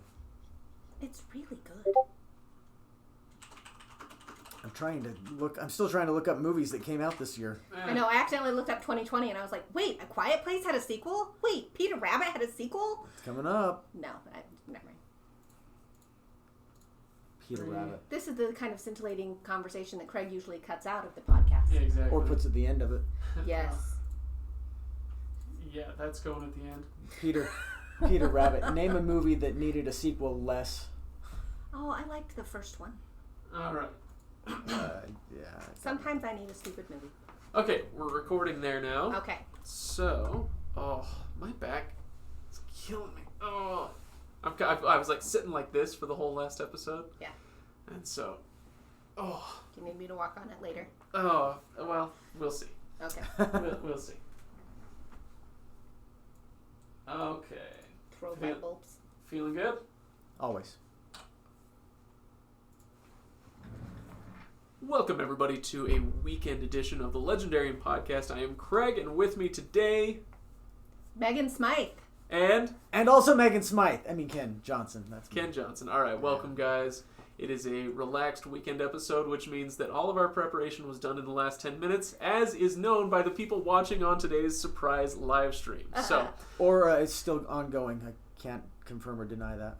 what, the live stream? No, the preparation is still ongoing. Oh, I see. Yeah, so the live stream has been going for like an hour and a half now. We've already done one episode on it, but now we're just going to kind of power through and do a weekender. So, hopefully this works out. If you enjoy our Wheel of Tangents episodes already, then you might enjoy this one as well, but even less thought has gone into this one. So, take that for what it's worth. All right, so if you're not familiar, the Wheel of Tangents, we have 8 random kind of nerdy topics, and we're going to talk about them if we land on them. We will get through as many as we can. In the past, we have sometimes succeeded in getting through all 8. Sometimes we don't. But we are on a bit of a time crunch here today, aren't we, Megan? So I was going to say, are we the first Wheel of Tangents episode we did, where it didn't have a name yet, we timed all of the all the segments. Hated that. Okay, good, because I did. Did you hate it too? Yeah. I love the timer. It keeps us moving. Well, I didn't mind it, except there were a couple of topics where we didn't have that much to say, and then we were like, oh, we still have 5 minutes left. Yeah. So, we Plus, it was kind of stressful. We got too much to get into Megan, 3 minutes. Official wheel spinner. Spin the official wheel. Woohoo! Officially. Here it goes. She is spinning the wheel, and it has landed on number 5. Number 5. Number 5 is, what is the best book you've never read? Oh, you were excited about this one. I just think it's an interesting question, and I find myself struggling with it a little bit. Do you guys have an answer off the top of your head, or I think it's an interesting question because I always want to narrow the topics. I have never read the Silmarillion. Oh boy! I literally, Craig loaned me a copy. I have it next to it's the next book on my book stand to read. After the Wheel of Time, or within No, the Wheel of Time I'm listening to on I want to say on type. I'm listening to it on audio, so I listen to that in my car. But yeah, Silmarillion, I want to sit and read it. So that will be the next thing, but I haven't read it yet, and I keep hearing from people who love it that it's really good. Are we talking about? And I do like Lord of the Rings, as in critical acclaim. Hey, you can take this question however you like, Ken. Because I was also gonna, Ken, talk in your microphone. Sorry, I'm looking at Megan because she's over there. But just stop it. The Silmarillion was on my list as well because I have never read it. Also, never read the Lord of the Rings trilogy. Oh my gosh! I will leave now. How is that possible? I know, right? Another book though that one of my friends has lent me recently is Jonathan Strange and Dr. Norrell. Oh, Mr. sure. Norrell. which I saw the miniseries and loved it. And so my friend loaned it to me and said that it's even better in the book because they have all these footnotes that make it seem like it's actual history. And I just like that idea. Alternate history. I love alternate history. The one I was going to say is actually, and this is kind of embarrassing a little bit, but Beowulf. Oh, okay. Oh. I've never read Beowulf. It's long. I have on the shelf behind you. I've got a prose copy and a verse copy of it. Might be checking that out from the Legendarium library. You should. It's great. So I might say, it's hard. Like you said, Megan, you kind of want to narrow it down. Like, what is the best book I've never read? War and Peace, maybe? I don't know. I should have read in college? Moby Dick? Yeah. See, now we're the whole... Exactly, but if we got a whole list spinning now. If we keep it to within the fantasy realm, or realms, I suppose, then the question becomes a little bit tougher. Not because I've read everything, but it's because it's like the world of fantasy is so atomized. Everybody has their own favorites, and so it's hard to say like what is the one best thing you've never read. But also, if there's one that you're really excited about reading, if there's one I'm really excited about reading, I make the time to read it. Like, I find it. Sure. Or if somebody hands me a copy, that immediately becomes the next one I'm going to read. So, I'm going to go with actually something that I just picked up. So if you follow us on Instagram, go follow us on Instagram. Then you already know this. I just picked up the first book in N.K. Jemisin's Broken Earth trilogy. And the reason I'm going with this one, so I'm 25 pages into the first book, so I've never read any of them. I don't know really anything about them other than that this is the first author who has ever won 3 Hugo Awards for Best Novel in a row. Ooh. All for those 3 books in that trilogy. Ooh. They all won the Hugo for Best Novel. And so there's a lot of things you could, a lot of people could make excuses as to why that might be, and there gets to be some pretty ugly discussions online around this very subject. I'm not interested in wading into those, but what I would say is there's got to be some reason for it. Right. There's got to be some reason why they're that critically acclaimed. And so I've been meaning to read them now for a couple of years, and... It might be the first book that I've read that Craig hasn't yet. Oh, you've finished it? Mm-hmm. Yeah, how'd you like it? Yeah, don't spoil anything, but how'd you like it? I liked the world building. Okay. She paints a very interesting world. I hated the second person narrative. Okay. Hated it. I have some theories as to why she does that. I'll probably save those for when we cover it on the show. Mm-hmm. But I see what you're saying. It's not for everybody, but I don't hate it. I think it is very effective at doing what I think it's trying to do. And perhaps that, reading on maybe, but the first time I read it, it just struck me as writing example or writing exercise that got published, and I was like, this is ridiculous. Yeah, I see what you're saying. Again, I don't think that's correct. But I understand why you'd say that. Okay, but by the end of the book, it won me over. So anyway. Okay. Continue. So did we all have a chance to give a book? Yep. Okay. All right. Megan, spin that wheel. What are we at? We are at number 2. Number 2. Megan. You're reading The Wheel of Time. I am. How's that going? Fill everybody in. Oh, so gosh. We've talked about the show a little bit on these tangent episodes, and we've talked about casting and whatnot, but it's been a little while since we've talked about somebody actually coming to these books fresh. How's it going? Don't spoil anything for anybody, but tell us where you're at and how you're liking it. I'm having a lot of fun. I finished Crossroads of Twilight this week, which I guess you finished. I finished Crossroads of Twilight this week, which I believe is universally the least favorite of all of the books. Yeah. And I listened to both of the episodes that the Legendarium did on those because I'm always interested in those takes, and you guys always bring up things that I've forgotten about or missed somehow. So, are you liking the series so far? Just broad. Yes. Thumb up or thumb down? It's kind of thumb in the middle. I'm somewhat indifferent. Where I want to know what happens. Like every time I finish the book, I'm like, oh, okay, I could read something else for a while, and then I'll, read something else. I'm like. Yeah. So what's going on with Wheel of Time? And I want to see what happens next, especially because I do hear that these last 4 books are just really excellent. So a lot of people will say it matters where you take a break. Okay. Because if it's 14 books, and some people are built to just go right through that, and that's fine. Other people, don't have that desire, right? And so you want to break it up with separate books, right? Right. As you're going through. So one piece of advice that I've heard, and I would say this is 100% accurate just based on my personal experience, is don't stop after book 10. Okay. You have to go right into book 11, and then you can take a break if you want to. Oh. Maybe take a break before the Sanderson stuff. Because, and then I've got to ask you this question. Do you feel like the slog is real? It's generally accepted that at least 9 and 10, and maybe 8 as well, are what's known as the Wheel of Time slog, where, nothing's happening, you don't care, why are we hunting down Fail? Yeah, who are some of these characters I that we almost even mentioned a add while 7 ago? into that. 7, 8, 9, and 10. I don't know, I like 7. I would say it helped. I did not notice the slog as much because I was listening to it on audio. I think that helped me. I think in doing that, I'm missing a lot of important information and maybe not getting the nuances and remembering things as well as I normally would just reading it. Yeah. But I can skip backwards, I can skip forwards, and I really like the narrators that I've been listening to. So I don't necessarily... Michael Kramer and Kate Redding. I do like them a lot. Yes, they are great. The official narrators of the Legendarium podcast. Yeah, this most recent book, I did notice it was definitely anticlimactic. Crossroads of Twilight, because I guess it was one that was supposed to be kind of one book, and then it was split into 2, and the boring parts were put into the 10th book. So I did notice that. How much that? I missed Rand. I'm finding Matt annoying, but that's a whole other thing. Anyway, I know. Really? This is a very unpopular opinion. I know. And one that I kind of share. Okay, thank you. Yeah. I appreciate that.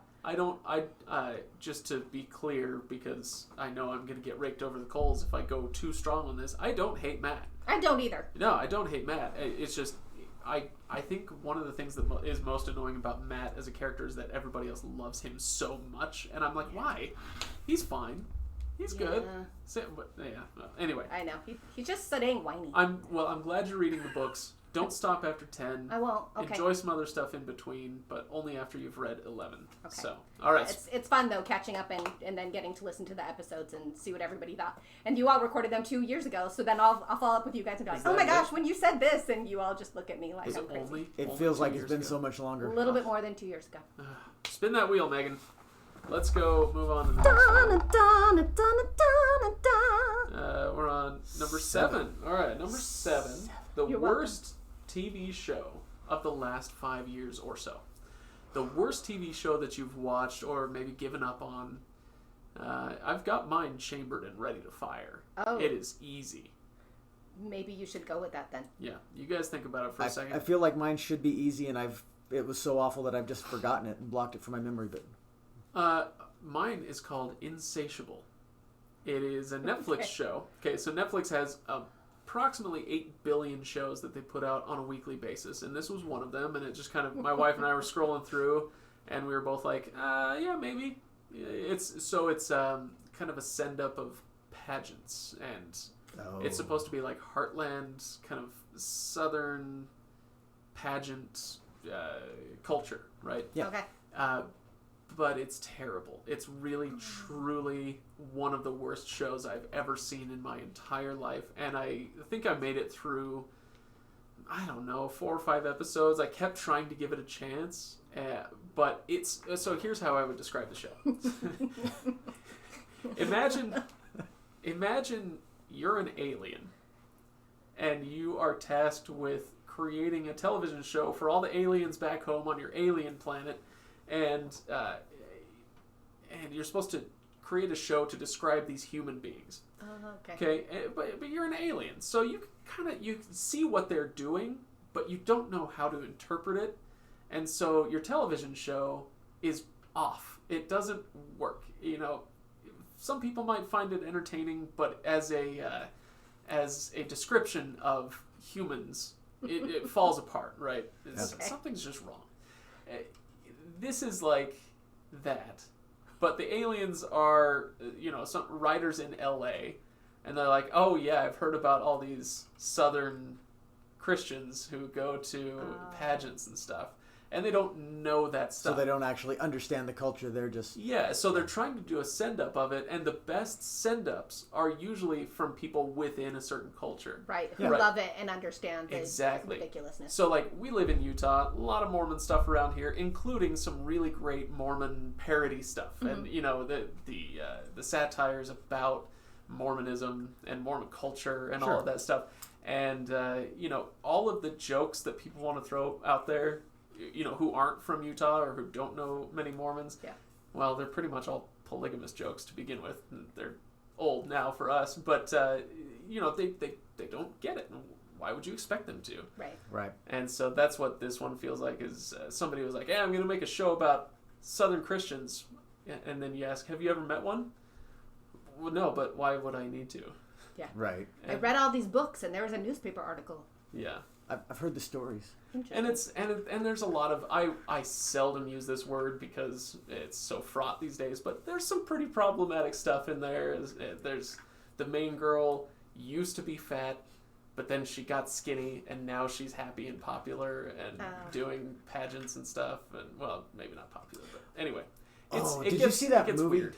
I'm sorry, now you just reminded there was that movie of the Jennifer Aniston movie? Yeah. Yeah. I can't remember what it was. It was on Netflix. It was awful, but I liked it. I had to rack my brain, but once I hit on it, it shone out like a beacon. Shannara. There you go. That was the one Alex says. Alex, so awful. Alex remarked on the live stream. He said, "It's not Shannara." Wow. Absolutely, Alex. It is for me. Here's my defense. Okay. And that's that I actually made it through Shannara. The first season. Yeah, but you were doing the running diary as you were going. That's true, yeah. Or to put another way, the diary, yes. It was... Did it start out strong and then get worse, or was it just... It started out okay. Because I think I watched the first episode. Yeah, it started out okay. There were a ton of deviations, but I was like, well, I'm willing to see where they go with it. And then it turned out to be truly terrible. Yeah. But at least those first episodes were okay. Insatiable... is indefensible from the beginning. So, Ken, go on and talk about Shannara. Craig's running diarrheas were far more entertaining than the actual show was. It was just so bad. The first episode, took some liberties, but then by episode 3, they were off and running on teen. I mean, basically take any teen series, and now it's teen series with swords, and all of the teens acted very teenish, like you'd see on any show. Yeah, it's the CW does high fantasy. It was awful, and it's bad. So, Megan, did you think of one? No. Okay, should we spin again? Sure. Let's spin again. Save it from having to think of one. All right, she's spinning. And I don't know what this music is. Number 3 is what Craig is reading next. So I wanted to talk about this. I already mentioned one so I did an Instagram story last night, and I was asking people to vote. Did you guys see that? Did you vote? I did not have an opinion, so I did not vote, but I did see it. Yeah. So I am 25 pages into both N.K. Jemisin, so the what's called the 5th season, I think it's called. 25 pages into that, and 25 pages into Joe Abercrombie's The Blade itself. So these are 2 series that get requested all the time.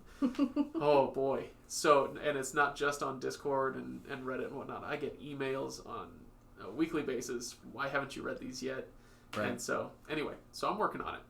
It's nice that fans are finding us to request their books. And that they care enough about our opinions. Right. Who would have thunk? So, Ken, you said you've read... I've read Jemisin. Yep, I've read... All 3? Just the first. Just the first one. Have you read Abercrombie? I'm into it. About 100 pages. Okay. Megan, have you read either of these? I have not. Okay. This would be all new for me. Okay. Well, so I bring this up partly because I want to keep people in the loop that these would be coming up potentially in 2020. I've talked about, we definitely have Jemisin on our radar for 2020, so something to consider.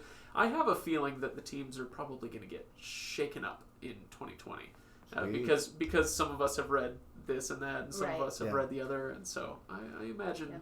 I know. Ken, you and I might be interacting more soon. Heavens. Yeah, I know. Please.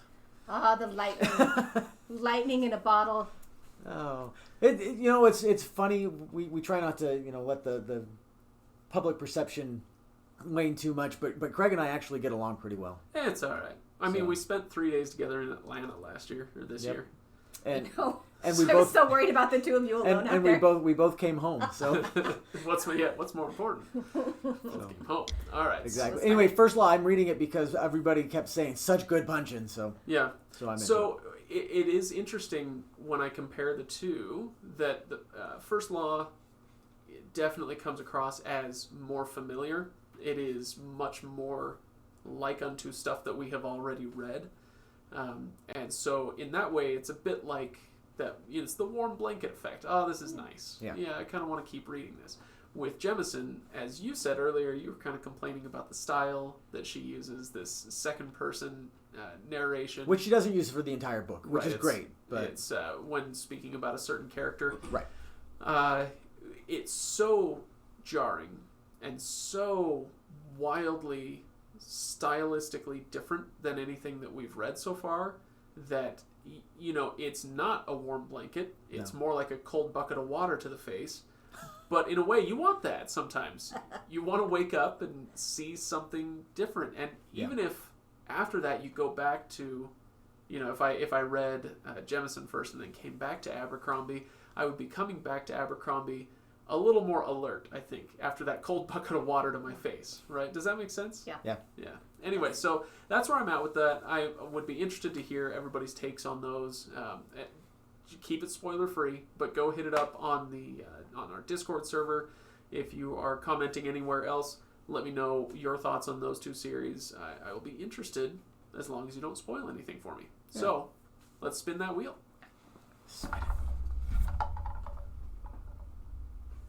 Okay, what are we on? 8. Did we already do 8? No, we didn't. No. Oh, good. All right, this is another listener suggestion. The best Star Wars prequel movie. Oh. I'm so glad Ryan's not here right now. As his head just explodes. It's number 3. Well, are we talking about the 3, or are we talking about the Star Wars prequel trilogy? There's only one Star Wars prequel trilogy, and there are only 3 movies in it, and the third one is the best. This is indisputable. It's indisputable. Yes. None of us dispute this. No. Spin that wheel. However, Rogue One is better than Revenge of the Sith. Yeah, you can both. That is disputable. No. That's Anyway. All right, Megan, spin that wheel. I don't think we're going to spend any more time on that one. We don't need to. We're going to make it through all these numbers, aren't we? Number 4. Hey, we haven't done 4 yet. We haven't done 4. All right, best sidekick. Your favorite sidekick from fantasy or sci-fi literature. Don't say Wayne. I wasn't gonna. I was gonna say Samwise Gamgee from The Lord of the Rings. Nice. But if either of you wanted that one, I would understand. No. But I love about Sam that he is such an unlikely hero, and he really does have to take on a lot. Like he's not necessarily just there to prop up Frodo. He definitely does support Frodo in a lot of ways. But he is Frodo's protector. He's his defender. He is one of those who he can be just exactly who he is, and it's exactly who Frodo needs. And I just love Sam. I love Sam so much that if I get to have a little boy, I want to name him Sam. Yeah, did you know that Tolkien considered Sam the true hero of the story? But that makes sense to me. Yeah. He was even the keeper of the ring for a while.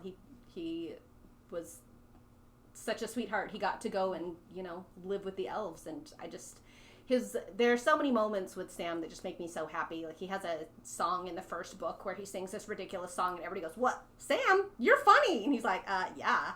You didn't know this? I've been funny this whole time. I'm the best! And, when he's so excited about the elves and the elfants, and, I don't know, I love Sam. Anyway. Sam's a great character. There you go. Sam's my favorite. All right. I love the supporting character. Now, would Kaladin be a supporting character? A sidekick? He wouldn't be a sidekick. He'd be a mentor, right? No. So when it comes to Stormlight, there are 3 main characters. Right. Everybody else would be supporting. So, Adolin could be a sidekick. Yeah. Yeah, but my favorite sidekick in the Stormlight archive is Teft. Actually.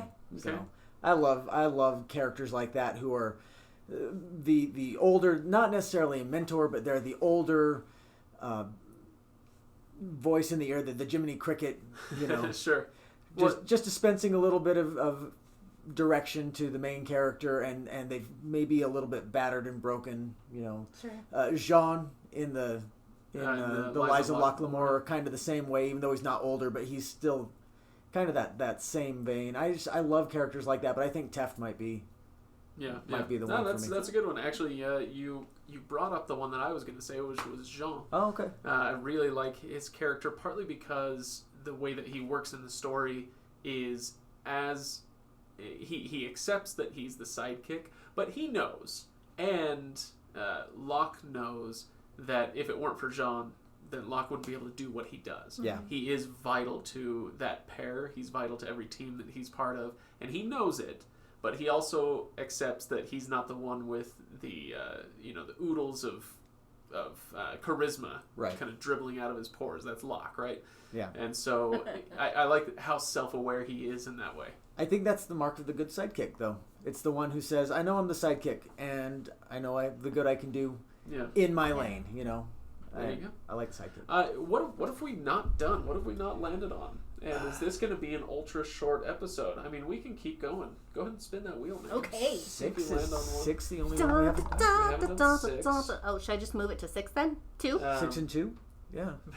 I think that's... and 1. 6 and 1. Oh, okay. Yeah, let's just choose one. All right, number 1. It is on 1. Wow. The Mandalorian. Oh. We've talked about this a couple of times. I think we talked about it like when the first episode came out. We might have even mentioned it last week in the wheel, but you guys weren't there for that. Correct. And so how's it going with The Mandalorian? What are your thoughts on it so far? What do you like? Much, what do you dislike? Very much enjoying it. I like the small scale feel of it. I like the slow burn and the episodic nature. Although, and not to get spoilery, I had some issues with the latest episode. I'm not gonna get into the one from last week or the one from today. The one that just released today as we're recording this. Just because it delved into a lot of the fan servicey, tropey westerns or tropey heist stuff, and it felt very. We don't have a real story. Let's just paint by numbers, basically. It's nitpicking for the overall series, which I very much enjoyed. I've enjoyed The Mandalorian. I like those dour, stolid characters.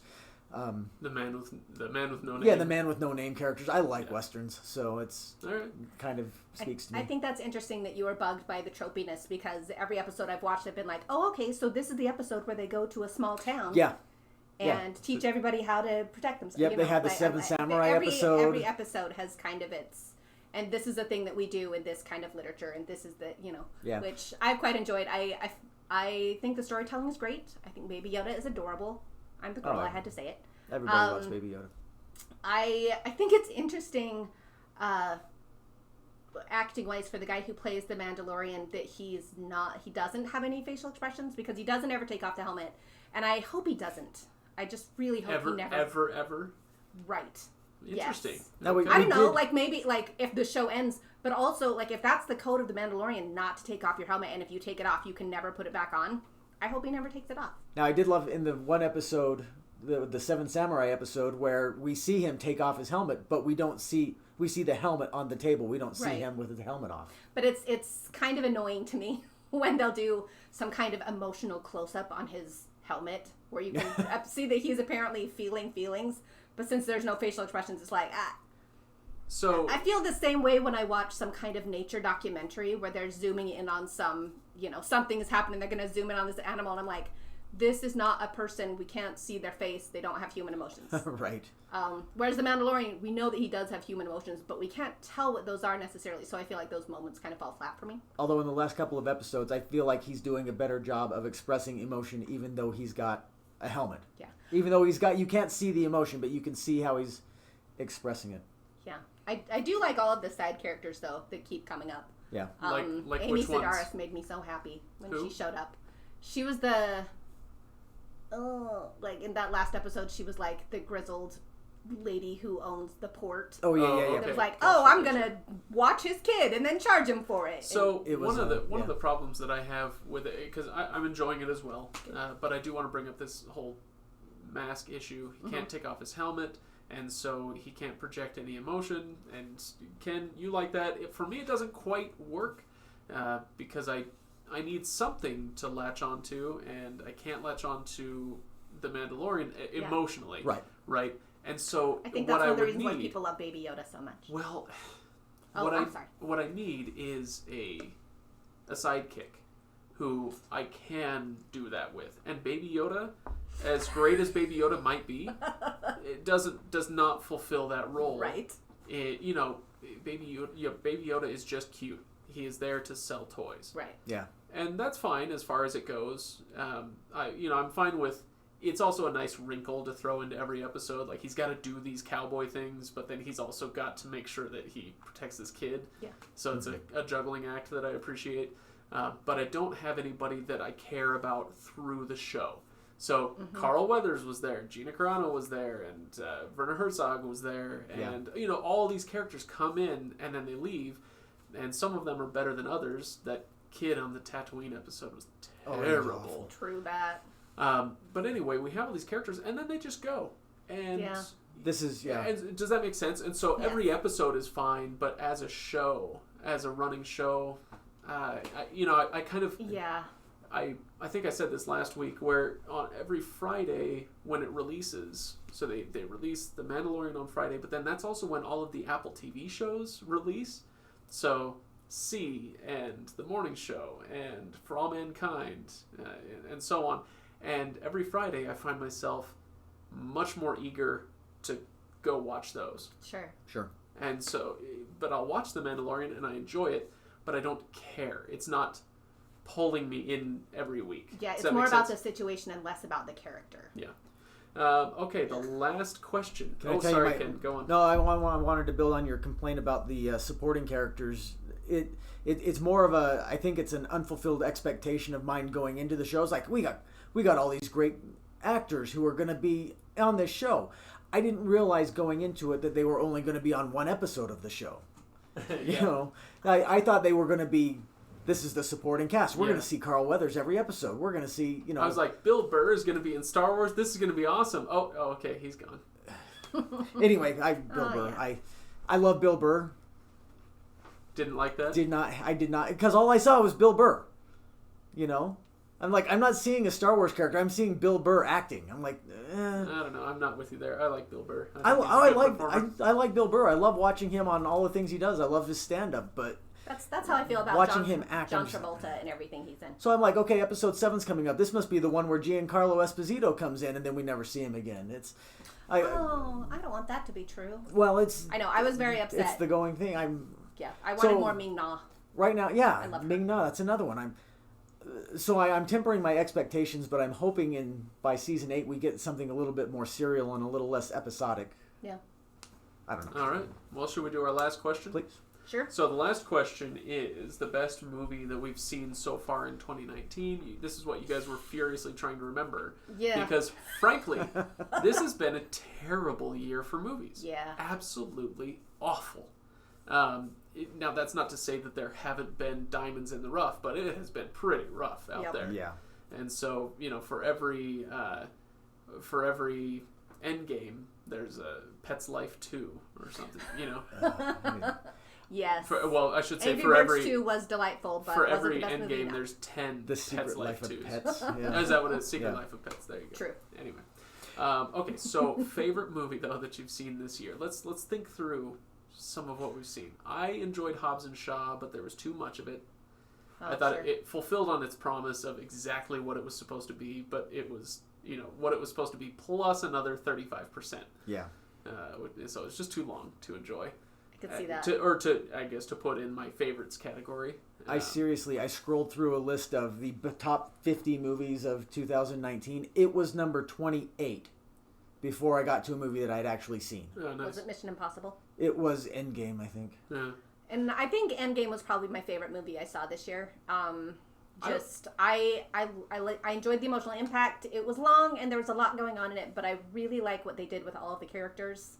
Particularly, I enjoyed that they finally made Guardians of the Galaxy relevant in the quote unquote real world. Sure. I just think Nebula is a fantastic character. She's seriously underrated. Yeah, I like that it wrapped up so many of the storylines, and also so it's a place where you could stop, but also it's a good launching point for other movies. I also would like to. I know it just came out, but Knives Out. was a lot of fun. Oh yeah. Yeah. Good. It was not exactly what I thought it was going to be, and I was like, oh wait, this is way better than I thought it was going to be. Good. And I'm here excited for to it. say that. So let me throw a couple titles out there for you. John Wick 3. Haven't seen it yet. Oh my gosh. I know. I'm slow on the John Wick movies, which is sad. Have you seen any of them? Get Out. What? Mr. Punching? I know. I just haven't gotten around to it. John Wick 3. Any John Wick movie is going to make a top list for me.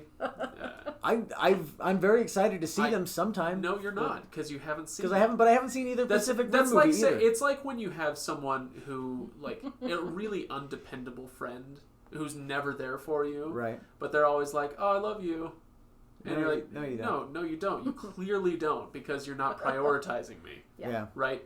Yeah. Do not tell me you're excited to watch John Wick when clearly you are not. See, but I haven't seen it yet, so that's how I have a feeling when I see it, I'll be like, okay, now I'm. He's trying to get excited to see it. I've got other things going on and stuff. I'm like, okay, I'll get to it eventually. I'll get to it eventually. Did anybody see the man? So there's another title, The Joker, or just Joker. Yeah. Okay. Neither of you saw this. I haven't gotten to it yet. Oh my goodness! I told you I've been slow on the uptake with movies.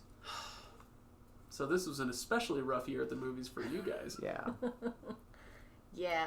I don't even know what to say. I don't know how to respond to this. I'm so upset right now. I can't deal with this. There was a point earlier where it's like every $5 Tuesday I was there watching a movie, and the last 6 months have been bad. Right now, the Terminator movie. Was it the best movie of the year? You thoroughly enjoyed the Terminator. But I enjoyed it. No, come on, no. I thought it was ridiculously awesome. What is the matter with you? No. I'm not saying it was good. I'm saying I enjoyed it.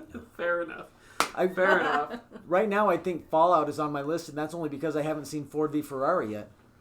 I have heard good things about that one. I'm excited to see that. You know what? I'm done with you guys. All right. Snap. Well, what else? What else? No, that's it. Oh, okay. You don't want to give the rest of your list? I don't want to talk about movies anymore. You guys... We haven't seen any of them. No, exactly. If you guys... Whoa. I'm sorry that we saw other movies than you did this year. I haven't seen any movies, apparently. Did you see Frozen 2? No, I haven't even seen that yet. What? I know. You have a teenage daughter. Yeah, but she's a teenage daughter. She's not 6. All right. You know? What? I didn't go to that by myself in the middle of the afternoon. All right. You know, I'm not judging you for actually, that. when I worked at a bank when I was 25 years old, and we didn't have any kids yet, and I had an afternoon off, and I didn't want to go home yet, so I walked down the street, went to the movie theater, and I was like, what's playing? I just kind of walked in, and what's playing? Brave. This is when Brave was out in theaters. Nice. I was like, I guess I'll go see that. All right, I'll go see. I think it's Pixar, right? Disney Pixar. So I go see Brave. It's 2:30 in the afternoon. I'm in a full suit. I got the tie. I've got everything. You know, I've got my hair did and all that stuff.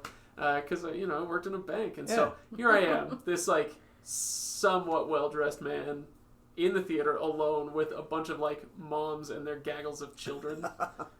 Mostly girls, and it was just the most awkward thing. The movie was fine, but I spent the whole time so self-conscious. I was like, I really should have thought this through. So yeah, that's awesome. And on that note, shall we call it? Okay. All right. So we're gonna call it for this weekend episode. Hopefully you enjoyed it. We're back next week with our Hobbit episode. We're wrapping up the Hobbit with Kyle and Stephanie. So be there for that. Hope you enjoy it. Thanks for listening today. If you enjoy the show, support us at patreon.com/legendarium and join the conversation at thelegendarium.reddit.com. Ask us for a Discord link or just go find it on Reddit. You can join us there anytime for some more live conversation. Hope you do that. We really enjoy interacting with all of you there. So, I think that's it. We'll see you next time. I promise to see a movie this week. Go see Knives Out. It's fun. I want to see Knives Out. There are so many movies out that I want to see that there were so many for a long time that weren't interesting to me that I just kind of got out of the habit of going, And then a lot of them were, I'll get around to seeing that. I see a lot of live theater and not enough movies. Well, and then there was that. I had a 4-month rehearsal process on this, or schedule on this. The Men in Black movie, did anybody see that one? No, nobody saw that one. I didn't even see that one. I wanted to, but I didn't. I guess it's just like, look, there are a lot of movies. You can't see all the movies, and that's fine. But, like, Joker. Yeah, I want to see it. I don't. John Wick.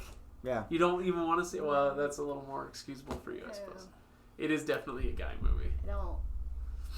I have to be in the mood for like a lot of swearing and violence. I don't know. Especially because I go to most movies by myself, and I'm just like, I don't. Right. Maybe movies have just left me. I don't know, like getting burned out on. Jeez, it's 9:30. What time is the movie? Let's go see it. 9:45. Okay, let's go. All right, live stream people. Jumanji. Thank you so much for participating. We're gonna go. See a movie because apparently we don't see movies around here. We don't. All right, that's fine. Welcome to Jumanji. Okay, so yeah, thanks for watching. I appreciate you guys all chiming in. I hope you enjoyed it. We'll probably do more live streams like this in the future, but maybe they'll be a little more well done, structured? I guess. Yeah. Prepared. This is why I take pages and pages of notes, because I like to be prepared for things. We've been going for a while. I don't know exactly how long, but hope you enjoyed it. We'll see you guys next time. Mute.